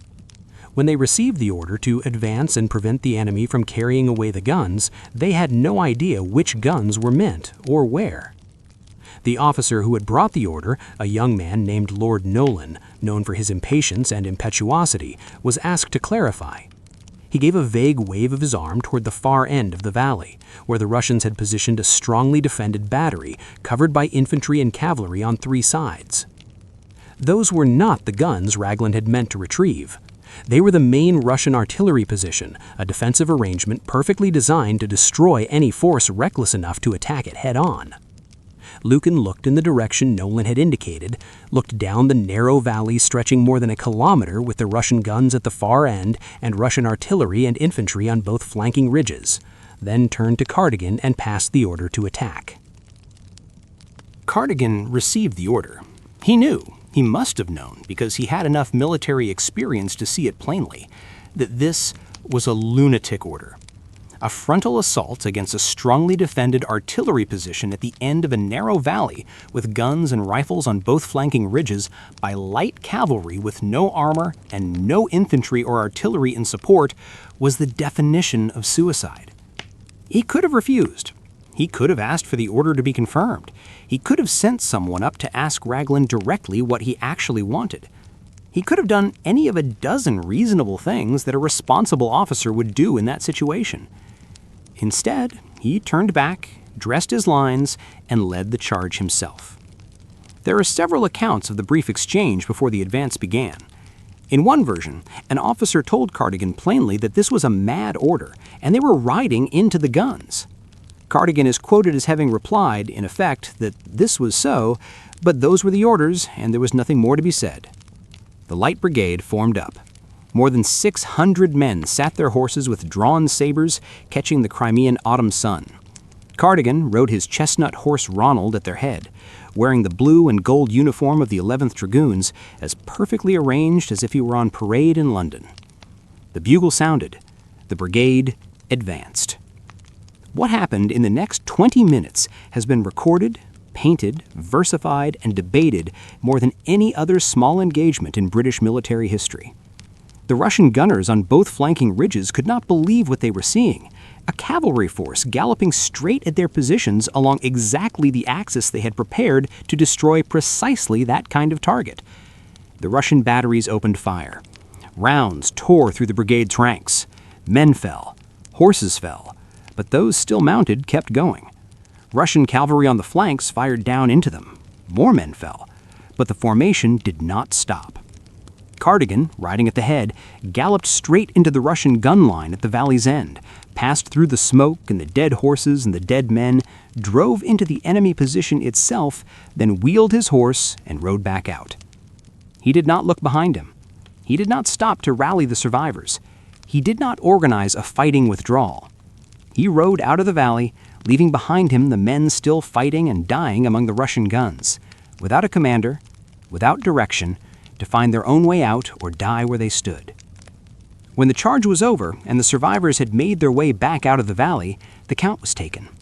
Of the more than 600 who had set out, approximately 278 were killed or seriously wounded. Close to 500 horses were dead. In less than 20 minutes. The French General Bosquet, watching from the hillside above, spoke the line that has been widely quoted ever since. It was magnificent, but it was not war. He added a second line that is less often remembered. It was madness. There is one strange and tragic detail in this story involving Lord Nolan, the young officer who had waved his arm in the wrong direction when asked where the guns were. Nolan rode with the brigade in the charge, and he was the first to die. A shell fragment tore into his chest in the opening seconds of the assault. But before he died, those around him saw him wheel his horse as though trying to say something, waving his arm toward a different direction, his mouth open, but no one could hear anything over the roar of the guns. Then he fell. Many have speculated that Nolan, realizing he had pointed in the wrong direction and that the brigade was galloping into the death trap he had inadvertently created, was trying to call a halt. But it was too late, and he died before he could do anything. History has never known for certain what he was trying to say in those final seconds. Cardigan returned to London and was received as a hero. Crowds gathered and cheered his name.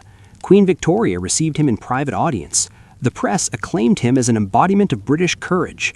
He was invited everywhere, welcomed in every aristocratic drawing room, and repeatedly asked to retell the story of the charge.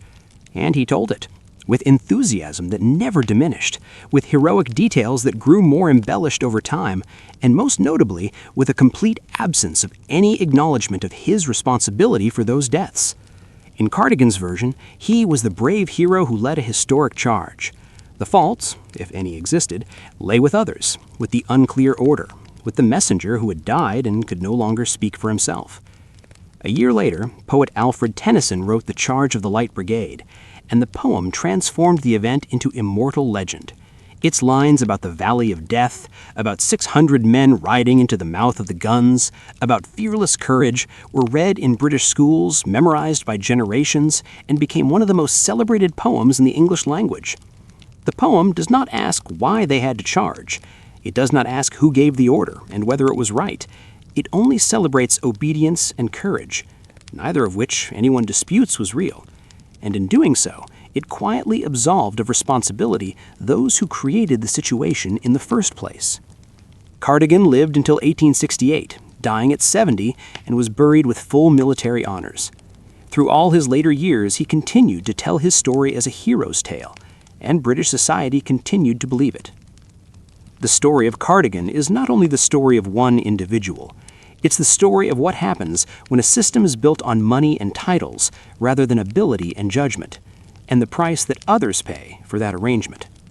The purchase system in the British Army meant that the commanders of its most important units were not necessarily the most capable men, but the wealthiest and the best connected. Cardigan was the most perfect and most damaging product of that system. He had enough money to buy the position, enough rank to be shielded from consequences, and enough pride to never question the orders he was given, because in his military culture, questioning orders was a sign of weakness.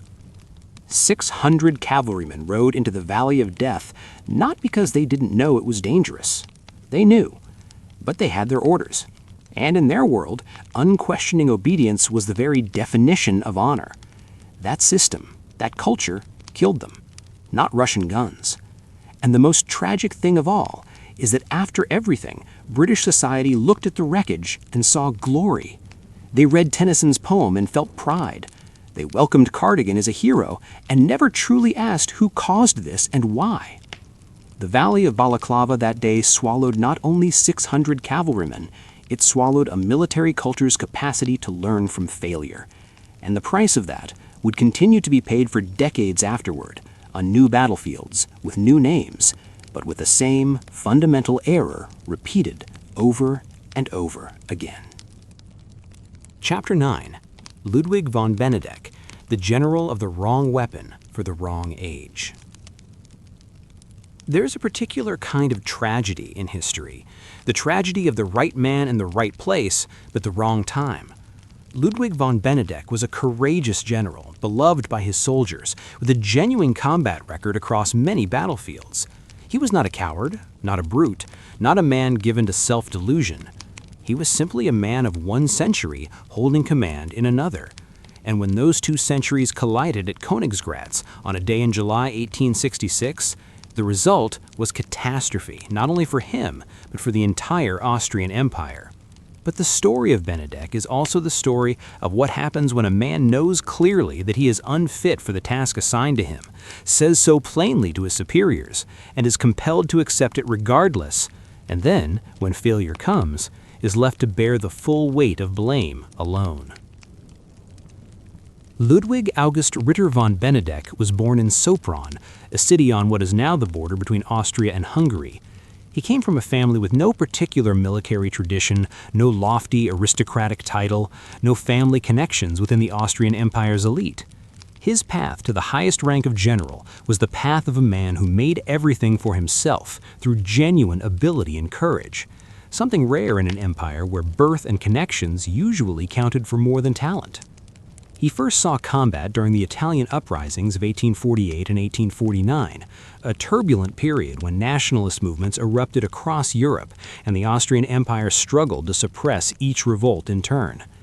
Benedek fought in Italy with courage that was openly recorded, not the performative courage of the man who directs from the rear, but the direct courage of the officer who goes into the fire alongside his men. His soldiers knew he would never ask of them anything he was not prepared to do himself. In 1859, he fought again in the Austro-Sardinian-French War in Italy, and at the Battle of Solferino, one of the bloodiest engagements of the 19th century, he commanded his wing with distinction while the entire battlefield was collapsing around him. Benedek's wing was the only part of the Austrian force that held firm and even advanced that day, although the battle as a whole remained an Austrian defeat. After Solferino, Benedek became the most celebrated figure in the Austrian army. Soldiers loved him, officers respected him, the press praised him. He was appointed military commander in Italy, the land he knew intimately, where he had fought on multiple occasions, whose terrain and weather and battlefield characteristics had been absorbed into his bones across decades of service. Then, 1866 arrived, and everything changed in ways entirely beyond his power to control.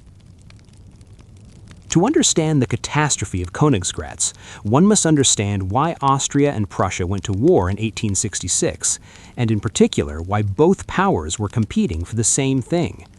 For most of the 19th century, Germany was not a unified nation, but a chaotic collection of dozens of German-speaking states, kingdoms, and principalities, ranging from substantial kingdoms like Bavaria and Prussia to principalities so small a man could walk across them in an afternoon. The Austrian Empire, though not entirely German, was the largest and oldest German-speaking power in the region, and for centuries had regarded itself as the natural leader of the German-speaking world. The Kingdom of Prussia, to the north, disagreed. Under the leadership of Chancellor Otto von Bismarck, one of the brilliant and ruthless statesmen in European history, Prussia was executing a long-term plan to unite all the German states under its own leadership, removing Austrian influence from the equation entirely. Bismarck knew that to accomplish this, he needed to defeat Austria in war and demonstrate that Prussia, not Austria, was the dominant power in the German-speaking world. War broke out in June 1866, known as the Austro-Prussian War, or sometimes the 7 Weeks' War, because it ended in just 7 weeks, so swiftly that many Europeans had barely begun to follow events before it was over. When war began, Emperor Franz Joseph of Austria needed a commander-in-chief for his main force in the north, the primary front facing Prussia in Bohemia. This was the most important and most dangerous assignment. The obvious choice in the eyes of the court and the army was Benedek, the most famous, the most admired, the man with the best combat record. The emperor personally asked him to take command of the army of the north and face the Prussians. Benedek refused. Not from fear, not from laziness. He refused because he understood his own limitations with a clarity that very few men in this book possessed. He knew he was unfamiliar with the Bohemian theater of war. He understood Italy, knew every hill, every river, every road there. Bohemia was foreign ground to him. He asked to remain in command in Italy, the secondary front against Sardinia, where he could make a real contribution.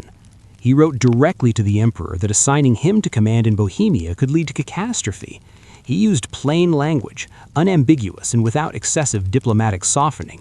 This was one of the rare moments in history when a general looked squarely at his circumstances and spoke the truth to power. The emperor did not listen. The court believed it had no better option, or thought it had none, and the political pressure to place the most celebrated man in the most important position was overwhelming. Benedek was persuaded, pressed, and finally compelled to accept a command he did not want, on a battlefield he did not know, and against an opponent he had never faced. He accepted his orders, and he set out for Königsgrätz. To understand why Königgrätz was an unavoidable catastrophe, it is necessary to pause and speak about something that may seem a technical detail, but was in fact the factor that determined everything: the rifle.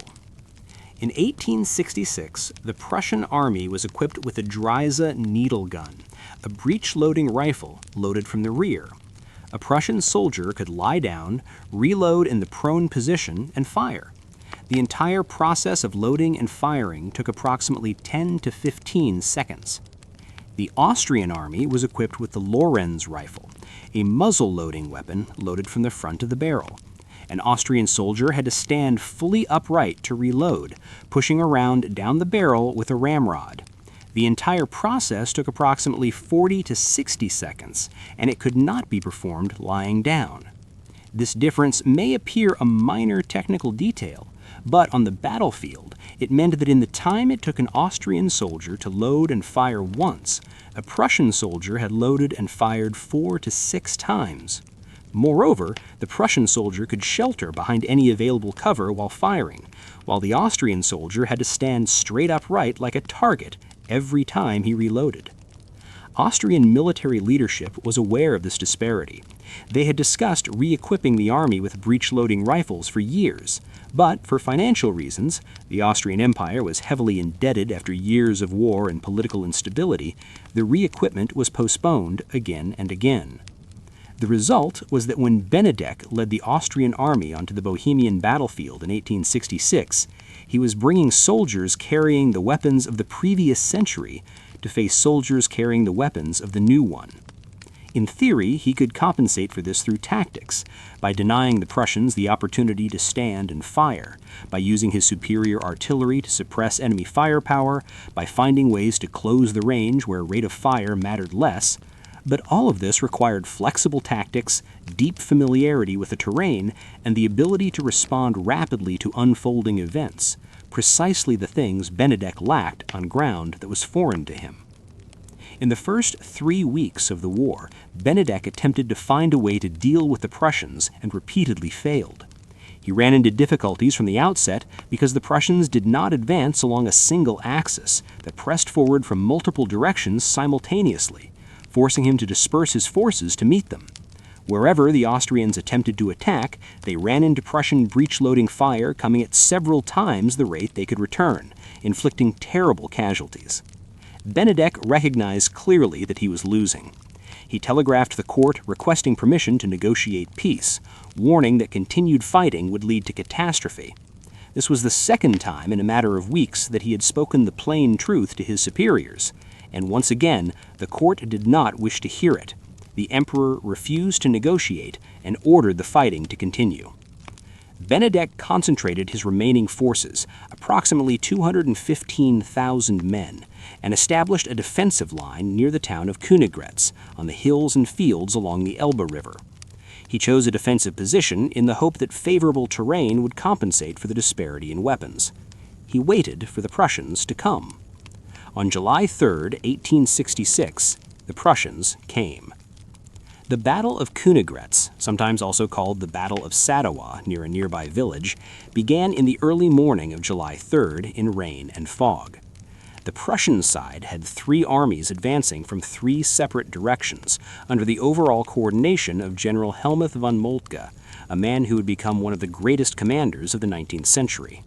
Moltke used the telegraph and the railway to coordinate 3 armies advancing on a precise timetable. Their movements dovetailed with a precision that seemed almost impossible at the time. This was 20th century warfare being executed for the first time in 1866. Benedek had concentrated most of his forces in the center and on the right, but had not reckoned with the possibility that the 3rd Prussian army would arrive quickly enough to join the battle the same day. When that 3rd Prussian force appeared unexpectedly on the Austrian left flank in the afternoon, transforming the entire shape of the battle, Benedek had no reserves sufficient to respond. But even before that 3rd Army arrived, what was happening in the center and on the right was already demonstrating the devastating power of the Prussian breechloader. Austrian infantry attacked with courage, no one could question their bravery, but every assault met dense fire from Prussians lying flat on the ground, while the Austrians had to stand upright to reload and became ideal targets. Company after company broke, regiment after regiment fell back, but there was no safe line of retreat because the Prussians were enveloping from multiple directions. By the end of that day, the Austrian army had disintegrated entirely. Tens of thousands of men were fleeing towards the Elbe, trying to cross the bridges before the Prussians could overtake them. The bridges were choked with masses of panicking soldiers, artillery, wagons, and wounded. Many did not reach the bridges in time and were captured or drowned attempting to swim the river. The final reckoning of Königgrätz, the Austrian army suffered approximately 44,000 casualties in a single day. Prussian losses amounted to around 9,000 men. It was one of the most one-sided victories in the history of 19th century European warfare. When news of the defeat reached Vienna, the court needed someone to hold responsible. Benedek was the most obvious and convenient choice. He was recalled, stripped of command, and brought before a court-martial. But what happened next reveals a particularly dark dimension of this story. The Austrian court, concerned that a public trial would raise too many uncomfortable questions about why the Austrian army had still not been re-equipped with breech-loading rifles, about the financial and political decisions that had led to this catastrophe, about the responsibility of those who had ordered Benedek to keep fighting after he had requested permission to negotiate, offered Benedek a bargain. He would not face a public trial, he would not go to prison, but in return, he was to remain completely silent. No memoirs, no press interviews, no explanation of why he had failed, no disclosure of the telegrams he had sent to the court requesting permission to negotiate peace and been refused. Benedek accepted the arrangement. He kept his silence for the rest of his life, never publicly defending himself, never telling the truth about what had happened. Meanwhile, the Austrian press and public were free to pile the entire burden of responsibility upon him, calling him a traitor, a coward, an incompetent who had squandered the empire's honor. He read these things and said nothing. He lived his final years in solitude with his reputation destroyed and died in 1881 at the age of 76. Only after his death were some of his documents and correspondence made public, revealing part of the truth, that he had given warnings, that he had asked to decline the assignment, that he had requested negotiations when he knew victory was impossible. History gradually restored some measure of his honor, but it was a restoration that came too late, after he had carried that disgrace with him to his grave. The Battle of Königgrätz was not merely an engagement in a minor war that few remember today. Its consequences shaped the whole of the 20th century in ways that no one on July 3, 1866 could have foreseen. After that defeat, Austria was compelled to sign a peace settlement conceding to Prussia the leadership of the German states in the north. 4 years later, in 1870, Prussia defeated France and proclaimed the establishment of a unified German empire at Versailles, with the Prussian king as Kaiser, German emperor. This was the Germany Bismarck had dreamed of building, and Königgrätz was the decisive stepping stone that led there. That German Empire lasted until 1918, ending in defeat in the First World War. What followed was the Weimar Republic, then Hitler in the Second World War, a long chain of consequences that had its starting point on a rainy day in Bohemia when Austrian soldiers with muzzle-loading rifles stood upright before the fire of Prussian breech-loaders. On the Austrian side, the defeat at Königgrätz compelled the court to reach a compromise with Hungary, leading to the creation of the Austro-Hungarian Empire in 1867, a complex and internally contradictory dual state whose very instability would be one of the triggers of the First World War in 1914. All of this had its origins in part in Benedek's failure, not because he was uniquely incompetent, but because he represented an empire that had refused to modernize quickly enough, refused to listen to those who knew their own limitations, and refused to confront the truth until that truth was firing straight into their faces with Dreisy needle guns. Of all the stories in this book, Benedek's is perhaps the one that most invites reflection on responsibility and systems. Most of the other generals here were men who did not see their own errors. Haig kept attacking despite clear results. Cadorna blamed his soldiers rather than his tactics. McClellan was paralyzed by fear of action. Percival refused to prepare his defenses, they failed at least in part because of a lack of self-awareness. Benedek was different. He saw the problem clearly. He was unfamiliar with the terrain, his army lacked modern weapons, his enemy was far stronger than anything he could counter. He said so plainly, and he was compelled to proceed regardless. The question is not whether Benedek bore responsibility. He did, though not entirely. The real question is what happens when a system is incapable of listening to voices it does not wish to hear, when an empire prioritizes image and honor over truth and reality, when political pressure compels decisions that everyone knows to be wrong. Benedek was not simply incompetent. He was incompetent for that specific mission, on that specific battlefield, at that specific moment, and he knew it. The greater fault lay not with him, but with those who knew this and still placed him there, then affected surprise when everything collapsed. And the silence he kept until the end of his life, the silence of a man bearing the guilt of others without a word of complaint, is perhaps what makes the story of Ludwig von Benedek more painful and more worth remembering than anything else in all the years he lived. Chapter 10. Neville de Overquerque, the general who won the battle but lost the war. Of all 10 stories of incompetent generals in this collection, the story of Neville de Overquerque is perhaps the least known, set on the least discussed battlefield, the blue waters of the English Channel in the summer of 1692.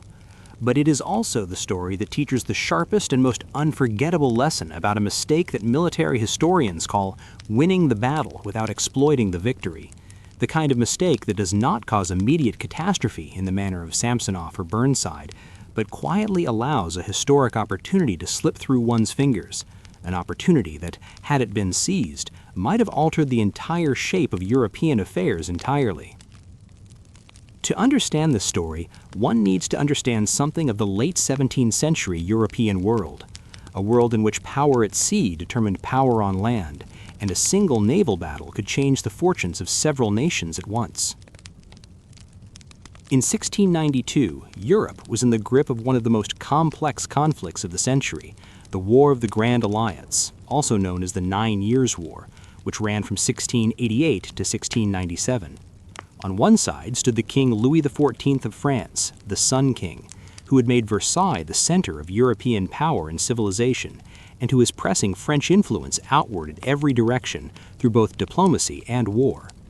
On the other stood the Grand Alliance, a defensive coalition of the Dutch Republic, England, the Holy Roman Empire, Spain, and several German states, led in practical terms by William III, who was simultaneously Stadtholder of the Netherlands and King of England following the Glorious Revolution of 1688. The context was further complicated by one additional factor. The deposed English king, James II, Louis XIV's father-in-law, was living in exile in France and actively lobbying Louis to help him reclaim his throne. Louis XIV, for strategic reasons, was willing to oblige. If James II could be restored to the English throne, England would withdraw from the coalition against France, and Louis would be rid of a formidable enemy. France's plan for 1692 was as ambitious as it was audacious. Assemble a great fleet, force past the English and Dutch navies, land an army on the English coast, and restore James II to his crown. If it succeeded, it would be one of the greatest geopolitical turning points of the 17th century. And this is where Neville de Overquerque enters the story. Neville de Overquerque, the name is sometimes spelled de Overquerque or de Overgerque, depending on the source, was one of those figures who reflect the complexity of the late 17th century European world, where the boundaries between nationality and loyalty were not always as clear as they are today. He came from a noble family of French origin that had served under Dutch colors for several generations, a perfectly ordinary arrangement in the 17th century, when aristocratic officers commonly served multiple masters according to personal relationships, religious allegiance, or simply where the better prospects lay. He was a Protestant in an age when the Catholic-Protestant divide was the most politically significant boundary in Europe, and this naturally placed him on the side of the coalition ranged against Catholic France under Louis XIV.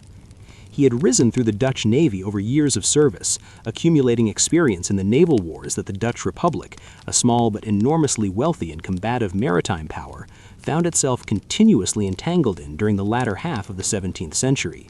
he held the rank of vice admiral, commanding a portion of the combined Anglo-Dutch fleet in the war against France. This was not an obscure figure. He had experience, rank, and when the Battle of Barfleur began in May 1692, he was in exactly the right place at exactly the right time to make history. He did not. Admiral Tourville commanded the French fleet assembling in Norman waters in early 1692, around 44 large ships of the line, together with a number of smaller vessels, tasked with clearing the way for the landing force that was to restore James II to England. This was the largest naval force France had ever concentrated for a single objective, and Tourville had direct orders from Louis XIV to sail at once, even though the Spanish squadron that had promised reinforcements had not yet arrived. Louis XIV's order appeared overconfident, and France's naval commanders knew it. They knew the combined Anglo-Dutch fleet was waiting on the other side of the Channel in considerably superior numbers, approximately 82 ships of the line under the English Admiral Edward Russell. Tourville sent word back asking for a delay, asking to wait for the Spanish ships. Louis XIV refused. The order was to sail. Tourville sailed. On May 19, 1692, the two fleets met off Cape Barfleur on the Norman coast of northwestern France. The 44-ship French fleet faced the 82-ship Allied fleet, nearly double the numbers. Tourville knew he was in a gravely disadvantageous position, but had no choice. The king's orders were the king's orders. He formed his line and fought. This is one of those moments where history must acknowledge genuine courage.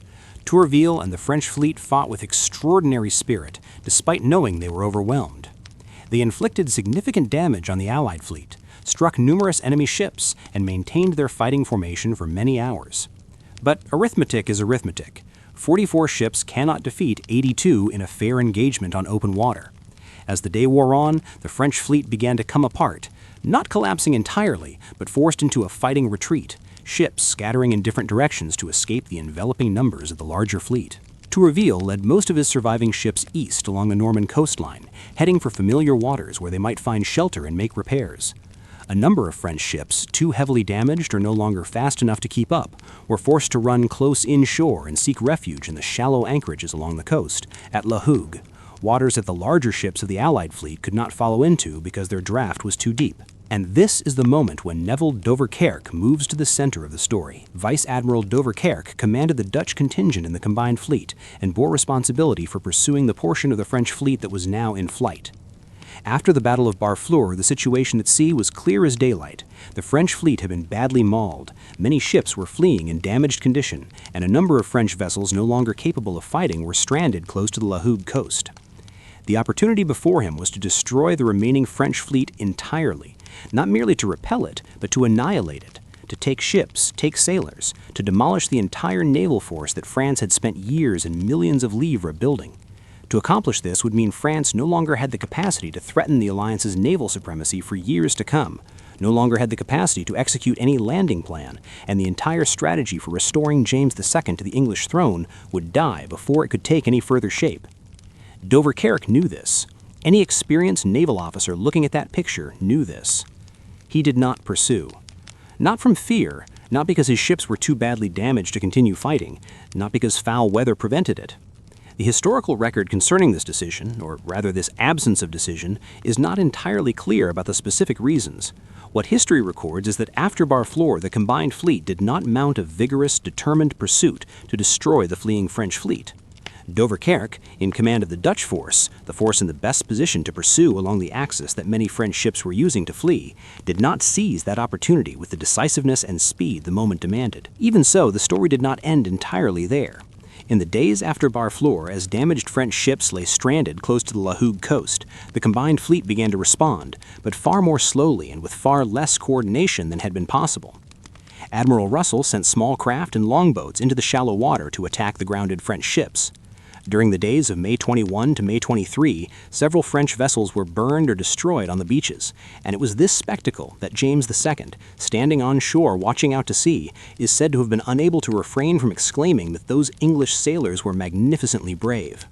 He was praising the men of the enemy force that was destroying the fleet he needed to reclaim his throne, a moment simultaneously absurd and tragic in equal measure. But the ships destroyed at La Hague were not the whole fleet. The bulk of the French fleet, including Tourville's own ship, made it back to French ports. They were damaged, they were demoralized, but they were not destroyed. Had Dover-Kerk and the combined fleet pursued with full force immediately after Barfleur when the French ships were still in chaos and scattered in flight, the outcome could have been entirely different. Instead, a portion of the French fleet escaped. Tourville survived, and the French Navy, though weakened, was not annihilated. This is the question historians have debated for centuries, and no entirely satisfying answer has ever emerged because the record is incomplete.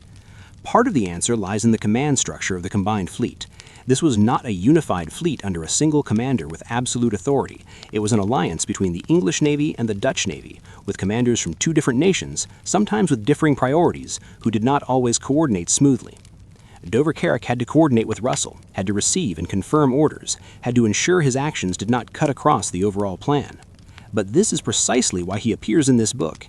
In the decisive moments of war, when an opportunity opens for a brief time and will close again quickly, a commander with strategic vision acts immediately, makes bold decisions without waiting for confirmation from every quarter, accepts risk in order to seize the passing moment. Dover-Kerk did not do this. He performed his immediate duty. He fought at Barfleur and contributed to the victory of that day, but he did not see the larger picture, did not recognize that the tactical victory of that day had to be converted into strategic victory by relentless pursuit. Or perhaps he saw it but assessed the risks too highly. His ships had also taken punishment during the battle. Chasing the French fleet into confined coastal waters where they knew the ground better and might be able to spring an ambush was a genuine risk. The victory was already secured. Why gamble further? That is the logic of the risk manager, not the logic of the general who sees history waiting just ahead. What unfolded in the years and decades that followed shows why Dover-Kerk's decision, or his absence of decision at La Haig, had consequences that reached far beyond a single naval engagement. The French Navy, though weakened after Barfleur and La Haig, was not destroyed. Louis XIV drew his lessons and changed strategy. Rather than attempting to compete directly with the combined Anglo-Dutch fleet in great fleet actions, he turned to commerce warfare, using small, fast vessels to attack enemy merchant shipping, the strategy known as the guerre de course. This strategy inflicted severe economic damage on both England and the Dutch Republic for years afterward, prolonging the war and making it far more costly for both sides than it would have been had the French Navy been completely destroyed in May 1692. The 9 Years' War dragged on until 1697, ending with the Treaty of Ryswick, a peace in which Louis XIV was not compelled to accept particularly harsh terms because he still retained sufficient bargaining power. Had the French Navy been completely destroyed in 1692, the negotiating landscape of 1697 might have looked very different. Beyond this, Louis XIV continued to support James II, who died in 1701, and afterwards supported James II's son, James Francis Edward Stuart, known as the Old Pretender in English eyes. The effort to restore the Stuart line to the English throne, the Jacobite cause, continued to destabilize English and Scottish politics for decades, not ending definitively until the Battle of Culloden in 1746. All of that turbulence had part of its origin in the failure to destroy the French Navy completely in May 1692. No one can say with certainty that had Dover-Kerk pursued more decisively, all of these things would not have happened. History is never a simple linear chain of cause and effect. But that opportunity existed, clearly, specifically, within reach, and it was allowed to pass. Unlike Benedek, who became the scapegoat in Austrian history, or Cardigan, who was celebrated as a hero in British history, Dover-Kerk left almost no impression at all on popular historical memory. He is not a figure in stirring poems or stories retold in schools. His name is not attached to any style of whisker, any style of garment, or any everyday object. He is simply the man who was there in that historical moment and did not do enough of what that moment demanded. In the years after Barfleur and La Haig, he continued serving in the Dutch Navy and caused no further catastrophes, nor did he achieve any further distinction. He was an ordinary man placed in an extraordinary moment, and he answered it with his ordinariness. That, in a certain sense, is the perfect definition of incompetence in a leadership role. Not wickedness, not madness, but ordinariness in exactly the wrong place at exactly the wrong time. The story of Dovercourt closes this collection of 10 incompetent generals in a way that feels fitting and somewhat symmetrical with the stories that have preceded it. If Burnside attacked when he should not have, if Haig kept attacking despite knowing it was futile, if McClellan would not attack though he had every reason to do so, then Dovercourt is the man who did not pursue after winning, the man who allowed victory to become meaningless because he did not know what to do with it. Across all 10 of these stories, one theme has repeated itself in different forms. Incompetence in military leadership, and more broadly in any leadership role, is usually not a shortage of courage or a shortage of knowledge. It is a shortage of the ability to see the full picture, a shortage of the ability to adapt when reality does not match the plan, a shortage of the ability to make decisive choices in moments of uncertainty, and, above all, a shortage of the ability to question the very assumptions one is relying upon. Burnside believed that attacking enough times would eventually bring victory. Haig believed attrition was the correct strategy despite the numbers. Cadorna believed the problem was always with the soldiers, never with the plan. McClellan believed the right moment to act was always tomorrow. Percival believed in the myth of a fortress he himself knew to be false. Samson trusted a command system that had abandoned him from the start. Cardigan believed obedience without question was honor. Leeb believed that doing nothing was the safest choice. Benedek knew clearly he was wrong, but lacked the power to refuse. And Dovercourt believed that winning was enough, that nothing more needed to be done. 10 false beliefs, 10 catastrophic stories, and millions of people who paid for those beliefs with their blood and their lives. That is why these stories deserve to be told and deserve to be remembered, not to mock the dead, but to recognize that these kinds of errors do not belong only to the 17th, 18th, or 19th century. They are human errors, capable of occurring anywhere, at any time, whenever power is placed in the hands of those who cannot see reality clearly, who will not change when change is necessary, and who are not humble enough to acknowledge that they might be wrong.